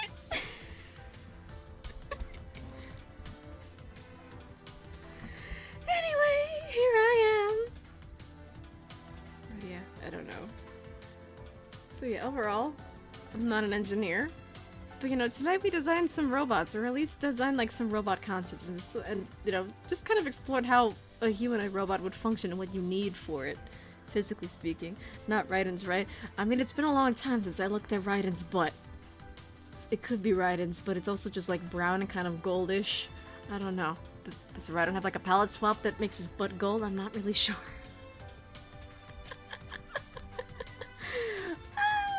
Anyway, here I am. But yeah, so we discussed like how a humanoid robot could kind of come into being on like a really basic level, and in addition to talking about more on like how AIs currently behave and how they make choices, like my little machine that wanted to eat gluten-free and also wanted to eat pasta at the same time. And you also have this little guy over here that'll be my mascot for talking about these kinds of things in the future, which I already kind of like snuck in there earlier when talking about the menu experiment that I've done. Yeah. So that'll be really fun. He does have a name, but I also just want to reveal details gradually. Because again, preferably in the perfect world, in a world that was kind and wanted to help me pursue this kind of thing in a responsible and wonderful way, I would love to bring it to life. But currently I cannot. Currently it's still just a dream. Currently it is just software on a shelf, on a metaphorical shelf. But But yeah, it would be cool. I would like to see it happen, but I just need the connections. So another reason why I kind of like doing sci-fi Saturdays is because, like, this is kind of me showing the robotics community at large that I'm actually serious about what I'm talking about, even though I don't come from a traditional tech background. Like, I don't have... What's the backstory of, like, a traditional person, like, interested in robotics? Like, yeah, I've been tinkering with machines since I was a kid. Or... I got distracted. I got another message on Steam. I got another message on Steam from Adam. I guess he's lurking in the stream, in which case, hello! And he sent me a meme image, like...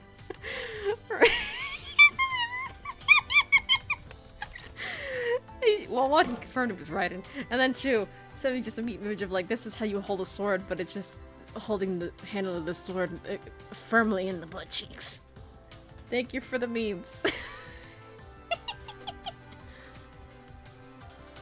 But yeah. And here he comes revealing himself, like, shh! I wasn't here!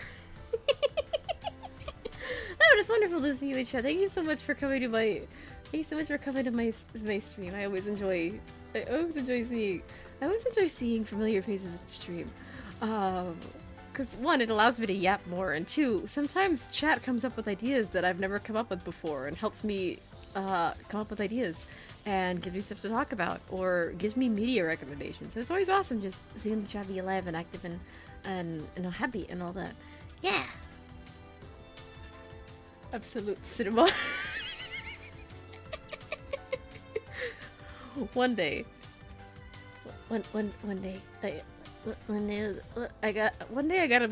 I just gotta set some time aside and just make clips based on, like, the silliest things the silliest directions that I've had with chat. Like that one time that I parked in American Truck Simulator and I got fries from my actual kitchen. And I was like, hey guys, you want some fries? And then because Night Fury's profile picture is just toothless from How to Train Your Dragon with his mouth agape, I took a picture of her profile picture on Tumblr with a fry. and haha, feeding my chat fries, that's fun. But yeah. Shadowfox, I'm just glad to find a fellow robot/AI enthusiast. So am I!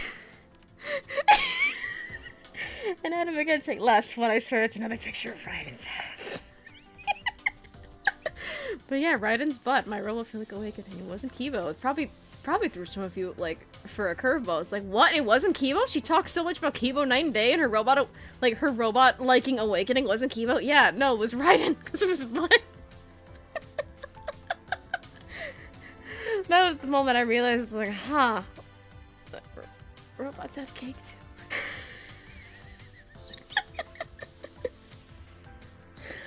Actually, that's another interesting question. So you know the example that I used earlier of making, like, try to teach a robot how to like cake and seeing if it would like cake as, like, as a food?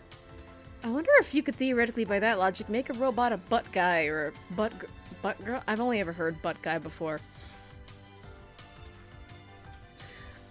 Yeah. I don't know. But yeah, theoretically, like, I mean, well, theoretically you can... Currently, with the technology that we have, you can essentially just kind of groom and train a robot to, like, actual cake is in the food. But, like, I wonder... It would really depend on, like, okay, what company's chatbot are you talking to? Is it against their TOS? Do they allow sexual content and conversations? Like, you could probably train a robot to like butts, but I mean, like... I'm not after, like, I'm going to teach a robot to like this certain thing that I want them to like. I'm not that kind of person. I just want to see how they develop, like, socially, like, on their own, and obviously they need me to socialize with them. But I just want to see what preferences they develop by themselves. I'm not gonna tell it what to like and what not to like. I'm just gonna treat it like a person.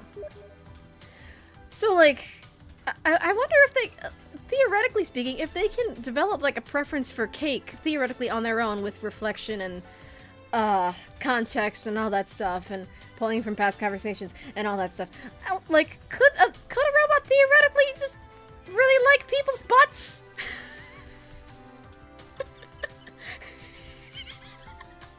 No, I'm just getting spammed with pictures of Raiden's butt.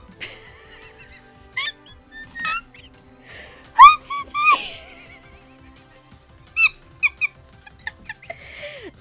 don't worry, Kat, I'm not crying, I'm laughing.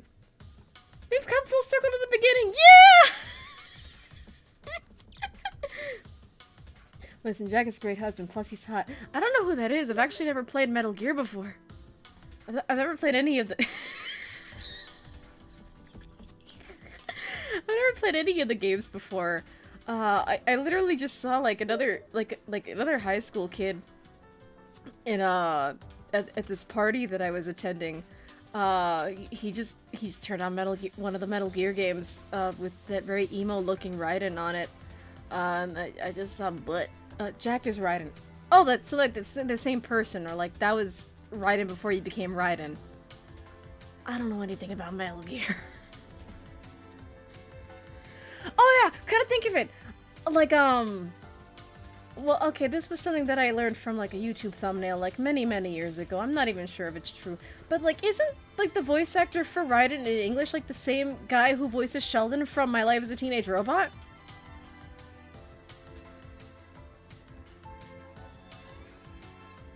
Like, isn't that the same, like, VA? Jack is his real name, Raiden is his codename. Oh! Yeah, like, cause I know Snake, and then Otakon was named after one of the Metal Gear characters. And then obviously there's like the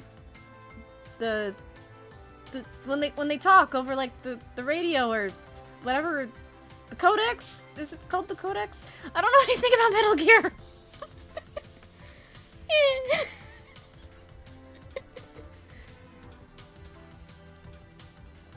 I don't know if it revolving around AI is a spoiler or not. I mean, I kind of figured, like, Metal Gear is, like, sci-fi, cyberpunk stuff. I mean, I kind of figured that would play into it. Like, yeah. Yeah, I don't know anything about Metal Gear. I've never played any of the games. Generally, I don't really play shooters and, like, stealth games. I have to be very careful with the games I play just because I don't want to get a seizure and die. And hold on, let me see. If it's on Steam, I'm not even after the game itself because again, I don't know if I could theoretically play it. But I'm more just curious, it's like, okay, is the game with like the edgy looking Raiden on Steam, just in general, so I can at least know which game it is. But I think Steam only has up to Metal Gear 3, so I'm not sure. So I don't even know which game that I witnessed those many years ago. Yeah, I don't know. I'm trying to dig for memories that I no longer really have. Yeah, the Metal Gear lore is complicated. Isn't Metal Gear the series that, like, in one of the games, like, the last 8 hours of the game was basically one long cutscene and essentially a movie? Like, is that the right game, or am I thinking of something else? I think it was it, like, Phantom Pain? That, like, the last cutscene of the game was essentially a movie? That you could not interact with? You could basically just drop the controller and watch the rest of the game unfold?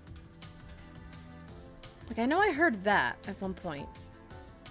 But I don't know which game it was. But I think it might have been Metal Gear, or like in the Metal Gear series. That's one of them. Hard to tell, it's Metal Gear. Does Metal Gear have like a lot of cutscenes like that are basically just glorified movies? Cause like I know with Danganronpa, with Danganronpa in general, but I only really plan to stream V3. The trials in Danganronpa are fully voiced. But you know, as a player, you do have to, like, interact and actually play the game at some point. But the fully voiced segments, where you don't have to, you know, engage with the game as a game, those are fully voiced. So that would basically be the equivalent of, like, me streaming and like, oh my god, my voice can rest. I'm putting on a VHS for y'all. But because it's, like, partially voiced, that it's, you know, it's a visual novel. Like, I'm gonna have to click through it and read a lot. But then there are some games where it's like, okay, the cutscenes are so long, this is basically just a movie. Like with Catherine. I would love to stream Catherine, but Catherine Classic on Steam is buggy as hell, and it's not really streamable without a lot of workarounds. So I've been told, if you want to stream Catherine, or Catherine Classic as it's called on Steam, you're either going to have to emulate the game, find the original console version of the original game and stream that instead, which I can't do because I can't stream on consoles at the moment. Or just try to find a workaround to stream the Steam version. Yeah.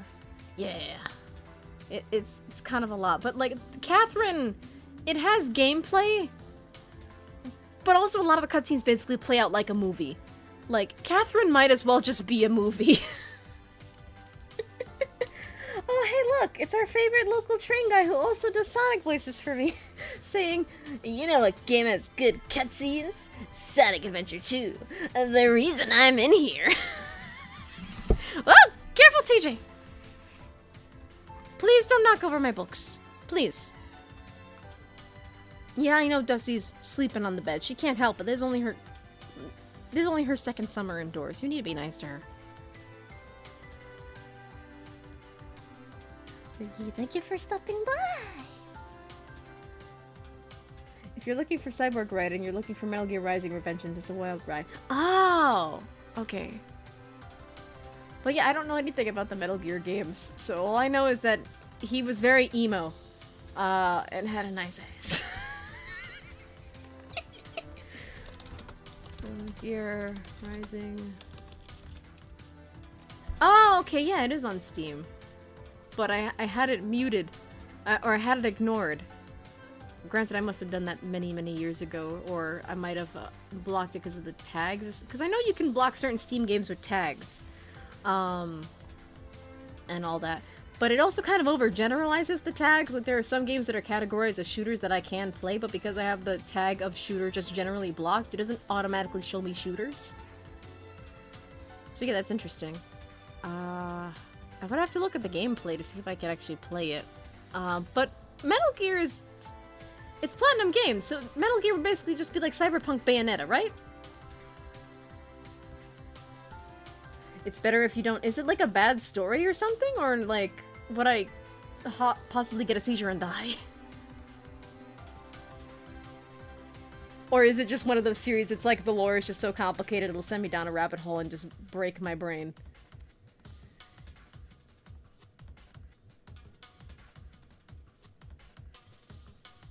But yeah, I don't know, I've never played Metal Gear before. But yeah, Platinum Games, like, the only Platinum Games game that I've played is Bayonetta. And I love Bayonetta, I love her so much. She's freaking awesome, she's my role model in life. It's Metal Gear, it's its own thing. And then also, Revengeance is a spin-off. The main Metal Gear games revolve around stealth and shooting. But, like, gameplay-wise, is it basically just like Cyberpunk Bayonetta? Because if it plays like Bayonetta, I could theoretically play it. Like, Bayonetta does not make me sick in the slightest. And I love Bayonetta, I love her so much.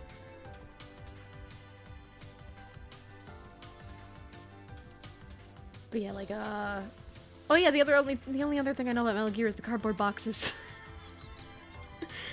Actually, when I think about it, the closest I've gotten to playing Metal Gear is, okay, have any of you ever played Madagascar for PS2? It's based on, you know, the DreamWorks film Madagascar. They made a video game adaptation out of it. And honestly, as far as game adaptations of films go, it was actually a pretty good game. It had, like, its own story and everything. Like, it starts out the same, but once they get to Madagascar, it plays out differently. And the game has its own, like, original characters and stuff that are exclusive to the game. So yeah, it was a pretty cool game. I liked it. I very much enjoyed it. But, so the second when they're on the ship, so you have the main four animals, like, on the ship, and they're in crates and all that. But the penguins somehow also got on the ship. And it's a stealth game. It becomes a stealth game and it plays out like Metal Gear, including having one of the penguins hide in the box. Yeah. Metal Gear? Why, yes, I do assume Metal Sonic does have many gears. I love Metal Sonic. He's a good boy. He's a good boy. Ironically, I was afraid of regular Sonic in my youth, but I liked Metal Sonic. Metal Sonic I found cute. I found him adorable. And not in like a husbando way like I do with Kibo. I just like Metal Sonic. He looks very smooth and head-patable. And I know some people regulate, no, you can't head pat the murder hedgehog. I was like, but I like him. He looks adorable. He looks like a good boy. I want to feed him macaroons. Yeet.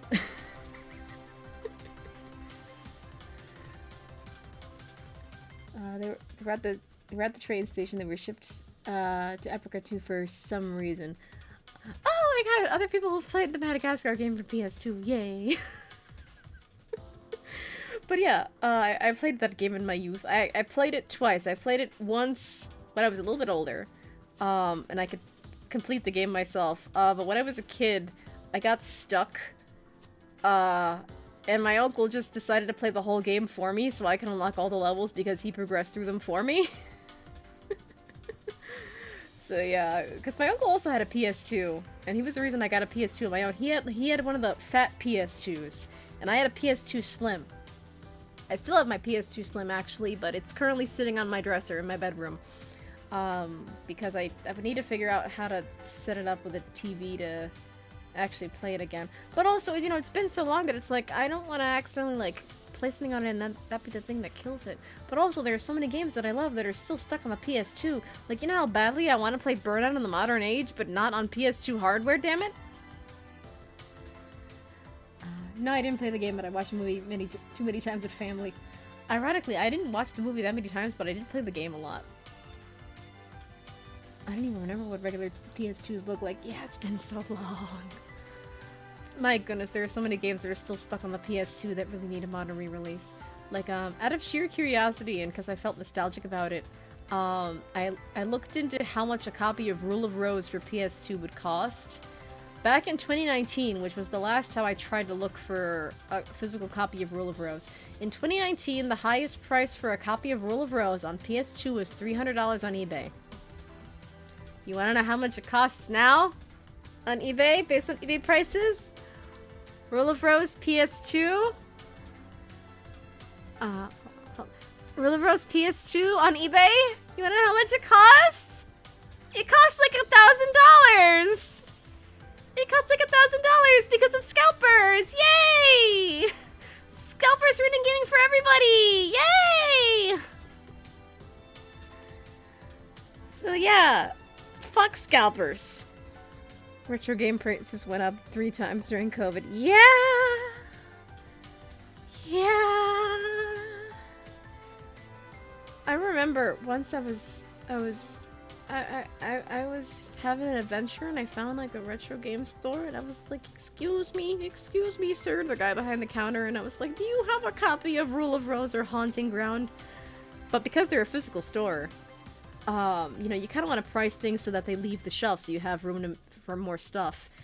And in person, at this physical store in 2019, the nice man behind the counter was like, oh, well, you know, that game is like generally like $150 like in a box at this store, right? And I'm like, that's fine, because it's Rule of Rose and or Haunting Ground. I was like, I could take either one.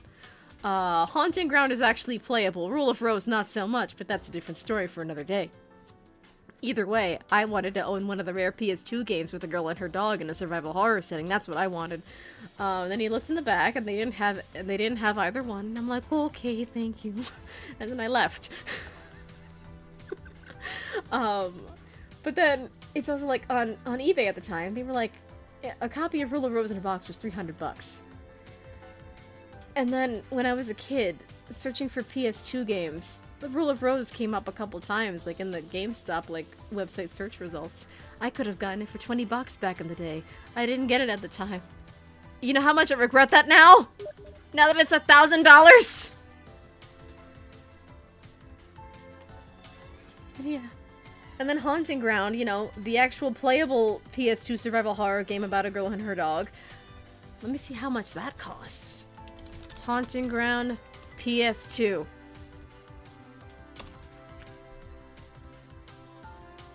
Haunting Ground for the PS2. Okay, actually, it's not. Rule of Rose went to up to $1,000, but Haunting Ground is like $400. Okay, that's not as scary as I thought it would be. Honestly, I thought because Haunting Ground was actually playable, it would be like double the price of Rule of Rose. But surprisingly not. Still expensive, though. It's like, goddamn! And then... yeah, okay, so I found like, the first result was actually, like, a bundle, including, like, a PS2, a copy of Haunting Ground, and also Clock Tower 3, but it's for a Japanese PlayStation. So it's the Japanese copies of the game. I got really excited there for a hot second. And the bundle itself was... it would be probably around the $300 range, considering, like, shipping and all that. But it's for a Japanese system and Japanese copies of those games, so I got excited for nothing. There's no way people pay that much. Yeah, that's the thing. Scalpers ruin it for everybody.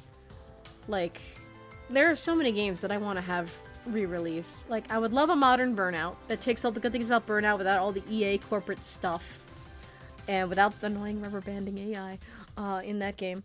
Like, I have even said publicly that, like, if someone was developing a Burnout-style game for the modern age, I would voice in it for free. You want me to sing? I will sing for free. I will... just, let me be a part of it. That's all that I want. I just want to be a part of it. I want you to credit me, and I want to be the part of the game. If you develop your own Burnout for the modern age, I want to be a part of it. Please. I'm begging. But, like, at least games like that can be, like, recreated, you know, by different companies and stuff. With Haunting Ground and Rule of Rose, those games are just in the annals of Atlas and Capcom, and, like, they know those games have a fan base. But, like, with Rule of Rose in particular, because the game had so much controversy, that was really overhyped and was kind of a nothing burger when you really think about it and actually consider the actual game's plot and story. And it just got overhyped to shit for nothing because people were like, think of the children! And all that. Like, people are too scared to touch Rule of Rose. And then with Haunting Ground, it's a wonderful game that deserves a re-release, but no one will touch it and no one at Capcom will just make it for modern systems, god damn it. You know how sad that is? But yeah, like, honestly, I think that's kind of another reason I don't really play with my PS2. It's because it's like, if I want to get more games for it, I'm gonna have to spend an arm and a leg for something that is old. Like, old. And it's like, my PS2 could die any day now. It's like, yeah, it's an old system. It's not gonna last forever, unfortunately. That's honestly why I've become more of a PC gamer than anything else. Because, like, at least with PCs, the technology keeps marching on, and, like, it can be upgraded if needed, or repaired if needed, a lot easier than a console with a very specific purpose. Yeah, I don't know. It's a lot. Gaming is so much. And honestly, that'd be kind of interesting, too. Like, I wonder how, like, an embodied AI would, like, approach gaming. Because when you think about it, like, Neurosama as software has the entire internet in her head and only needs to, like, be programmed enough to know what to do in those games. But, like, a physical AI, like, an AI that physically exists. Let me get rid of this layer for a hot second. Let me get rid of the text. Like, an AI that physically exists. If I put my little robot buddy in a body,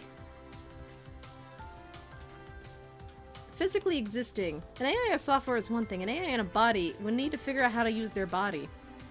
So, essentially speaking, they would need a lot of physical therapy in order to get used to themselves in a physical form. And because building robots is expensive, they might not have, like, the whole humanoid shebang right away. So for a while, like, if I were to find someone who could help me bring my ideal little robot companion to life, he might just be a torso for a while. And, like, robot arms are, like, supposedly they're really easy to get because they can be used by hobbyists or, like, for industrial purposes. So what if he's just a torso with arms for a while? He would need to figure out how to use his arms. He would need to figure out how digits work. You need to figure out how to use a keyboard. Not as software that can, like, access it from a software end, but, like, okay, how do I type on a keyboard? How do I do this? How do I do that? How do I use a phone? Can my robot fingers actually touch a touch screen without it breaking or misbehaving? How do I physically handle things without breaking them? And all that. So that's also another interesting aspect of, like, embodied AI, and that's another reason why I don't just want to have it be software like Neurosama and just have it basically just be Neurosama in a different body. Like, that's why I would like it in a body. it's a lot of unique opportunities, not just for content, but also just for machine and technology research in general. And all in the domestic setting too. Like, I don't have access to a lab. I don't have funding from like a university. Like, this is all just me being a dork that just likes sci-fi stuff. That's all it really boils down to. And I just want to do cool things in a field that where a lot of people just don't have a lot of ethics anymore at the cost of progress and showing off, essentially. So, and yeah, you could say like, oh, aren't you showing off? Like, yeah, I'm showing off my ideas, but I can't physically make them happen yet. So currently they are just ideas. But also just the fact that I'm talking about it openly, that's... I would like to hope that it shows that I'm serious about, like, wanting this thing to happen in reality. And hopefully that can just kind of bring people to me. And hopefully nice people that actually, you know, respect me. Better start peddling drugs for science, no! I can peddle cake. I like baking. Baking would be cool. I could sell cakes for science. But also, whispers from the shadows. Emulate the game, Sam. Join the dark side. That's the other thing too. Like I know, Tommy, Sergeant Major Mario, will talk all night and day about emulation bad. But sometimes, like, emulation, especially if you already owned the game, like you owned a physical copy of the game, and you know the physical hardware is dead. You could either just surrender the game. It's like, well, I guess I can't play this anymore. It's just a box of memories. Or it's like, hey, I paid money for the game. I would like to see it work again.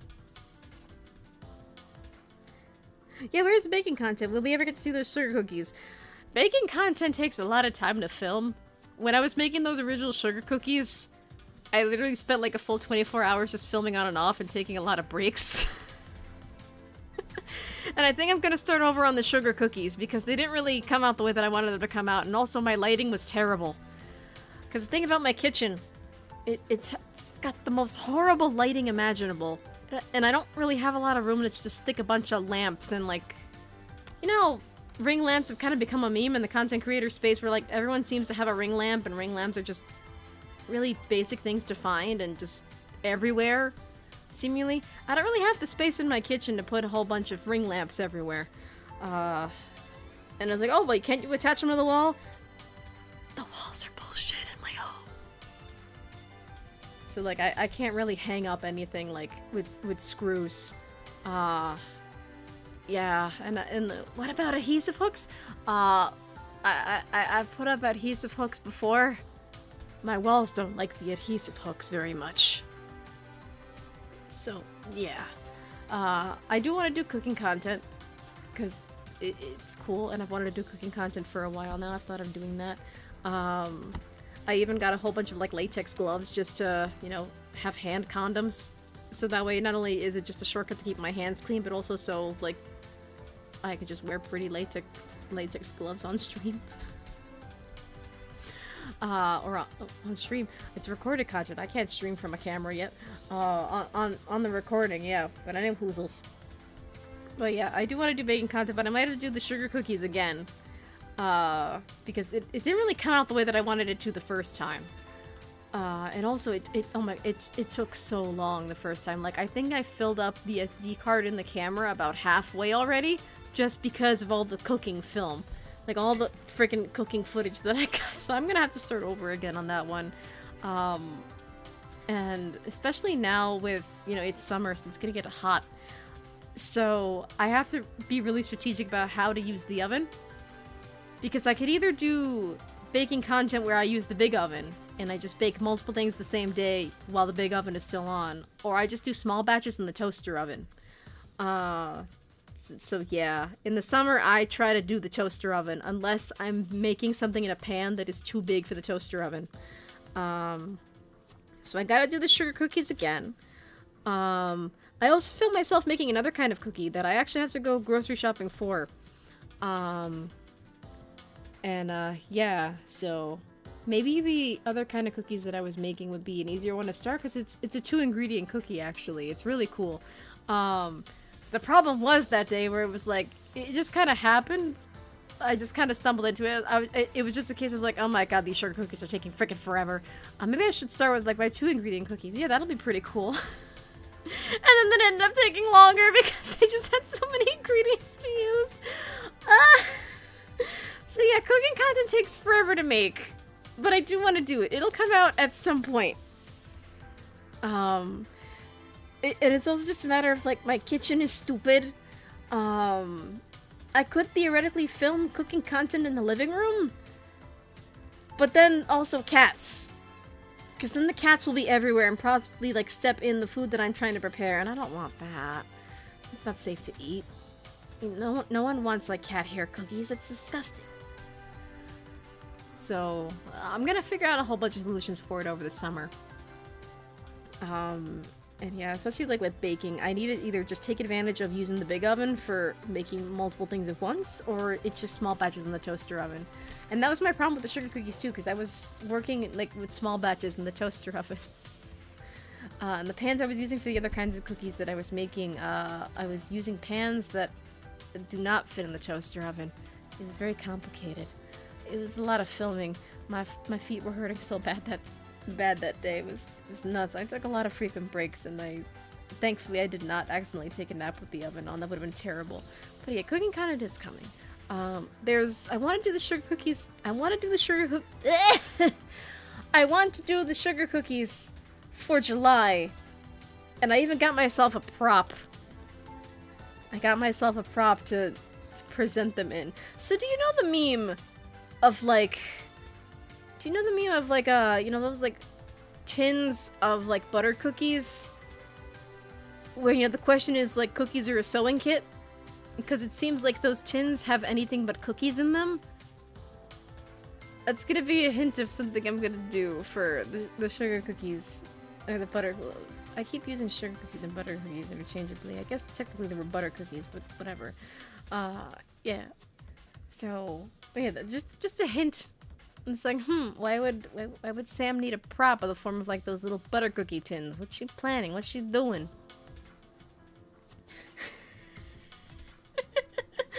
Adam's suggesting, you know what you should do? Break into someone's house with a nice kitchen, film content, and then leave them an I'm sorry note and some cupcakes. You know, I've considered, like, asking my mom, like, hey, Mom, can I, like, borrow your kitchen for content creation? But she has a small kitchen with no counter space. So that's gonna be a problem. And, like, my kitchen also has no counter space. So what I did was, I have a butcher block table that I inherited from my grandmother. I have a butcher's block table. What I did for filming was that I just cleaned it all up, nice. I put a blanket over it to have a nice, like, filming background. And then I just filmed. And I think the camera stand is still on that butcher's block. Actually, the camera stand that I got for it, I haven't moved it. And I would just, like, kind of swivel the camera, like, on and off of it. And I would just film like that. But it took multiple tries because also the camera kept running out of battery, like, surprisingly quickly. Which reminds me, I should have to charge my camera, actually. I don't know how much battery it has. But it's probably running on low if not already dead. Anywho, that's not related to the... That's not related to the reason why cooking content takes so long. But yeah, so I have to film it on a butcher's block. And then I have to worry about the camera charging. My kitchen doesn't have a lot of counter space, so like... one of my old desks I repurposed as counter space, and that's where I keep all my trash bags, and I put the recycling bins under there. And yeah, like, counter space is a joke at my place, because counter space gets eaten up pretty fast by, like, appliances, like, you need a microwave, you need a toaster oven, maybe you have a blender, maybe you have this, maybe you have that, spice rack on the counter, maybe. I don't know what your kitchen looks like, but yeah, counter space is a premium. But in relation to my mother, I at least have more counter space than her, because I can at least prepare food in front of the toaster oven and microwave. She has no counter space, because it's all taken up by the dish rack. That's how much counter space my mom has at her place.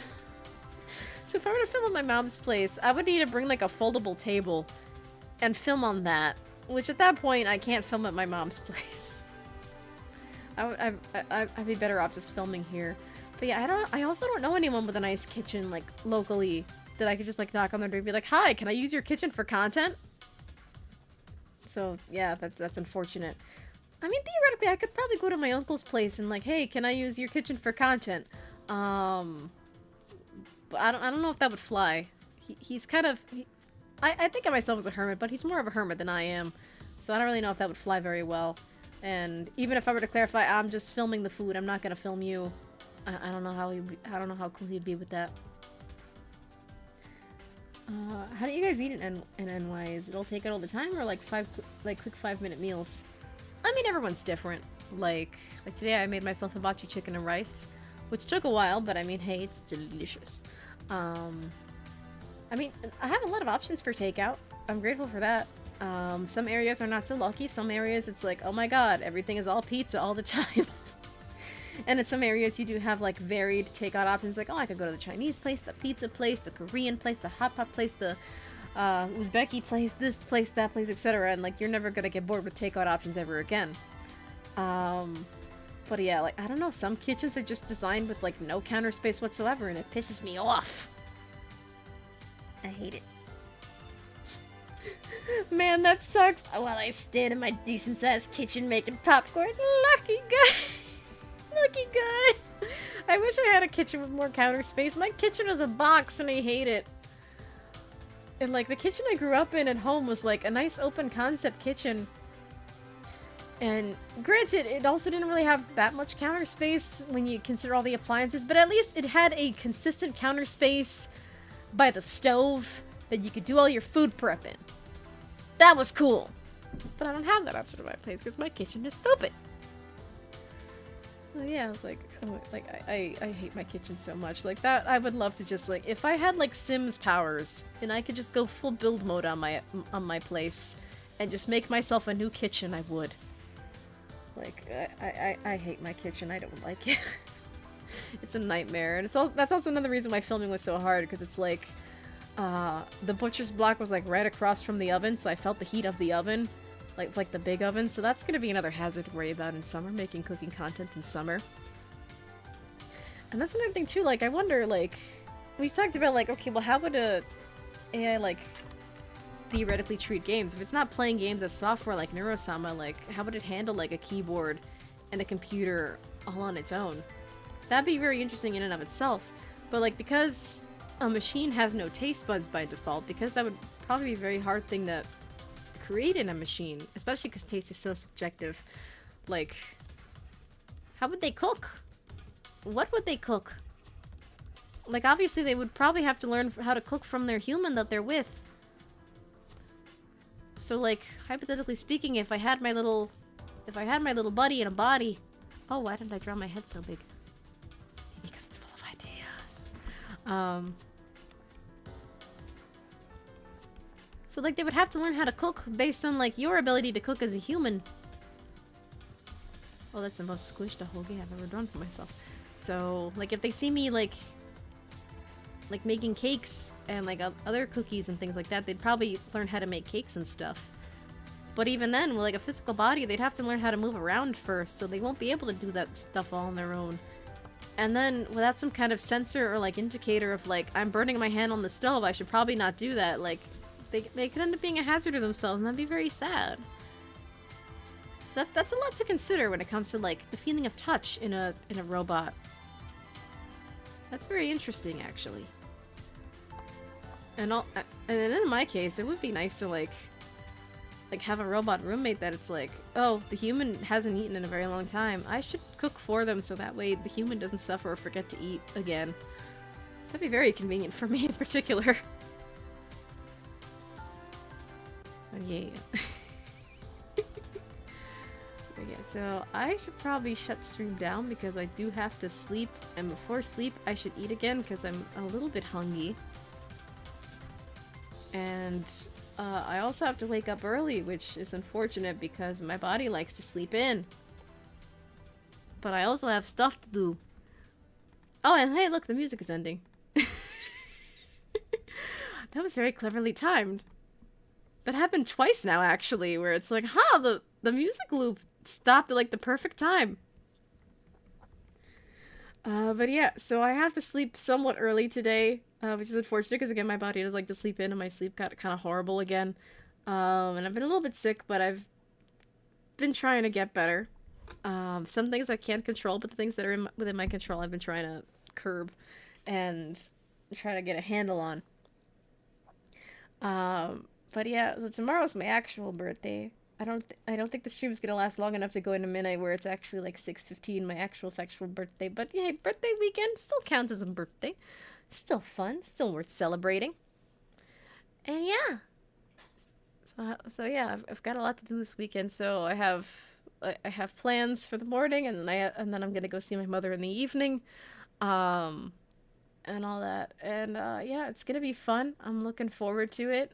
My birthday for this year, I had no idea how to celebrate it, just because I've kind of gone through a lot this year, health wise alone.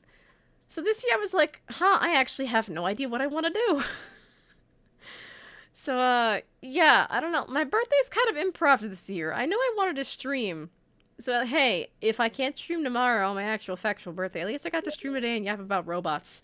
And that was really cool. So if this is the only time I'm able to stream for my birthday weekend, this was worth it. And then I got spam with photos of robot butt. Yay. But yeah, so because I have plans tomorrow in the morning. Oh, Adam sent me a picture of the popcorn he was making. That looks good. Thank you for all the robot butt pictures and popcorn pics. Thank you. But yeah, I should shut stream down because I do need to sleep early and I need to eat so I don't have hunger-based insomnia because I forgot to eat again. This also means that I can't bake because I had the idea of like, oh, I want to make my own birthday cake this year. And I have an idea for it. I want to do a chocolate cake with mint frosting, and I want to use all like my cake piping tips to make roses and other cool stuff. And I just want to make it really nice and homemade. And then if I can finish it, I want to share it with you. And then on top of that, if I can write down the recipe, I'm also gonna share that with you guys. Maybe that could be other cooking content that I make. Any hoozles. I should go to bed. I should wrap it up. And even Shadow Fox left. And I'm sorry I didn't read their message as they were going. They said I had to go now. It was great getting to catch you streaming live, and I hope you have I have to watch more in the future. Happy birthday, by the way, and thank you so much. And then Mr. Rude little like detective emoji. Interesting. And then Adam saying, "Happy birthday, don't look at throne." What if I have the cat look at it for me? But anywho, yeah, thank you so much. Thank you so much for listening to me yap about robots for like 3 or 4 hours. No, 3.5 hours. It's very quickly going on 3 hours and 33 minutes.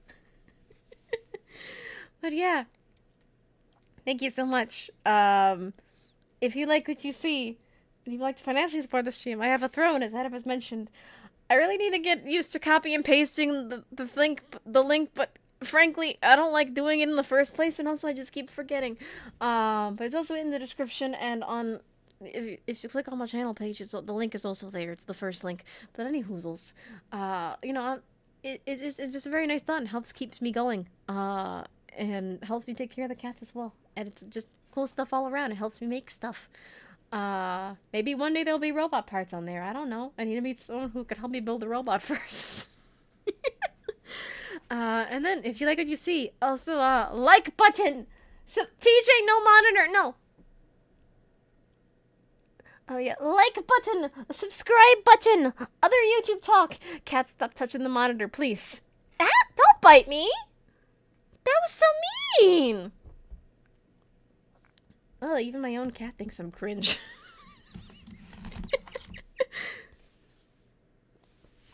But anyway, cat, enough with the monitor. Please.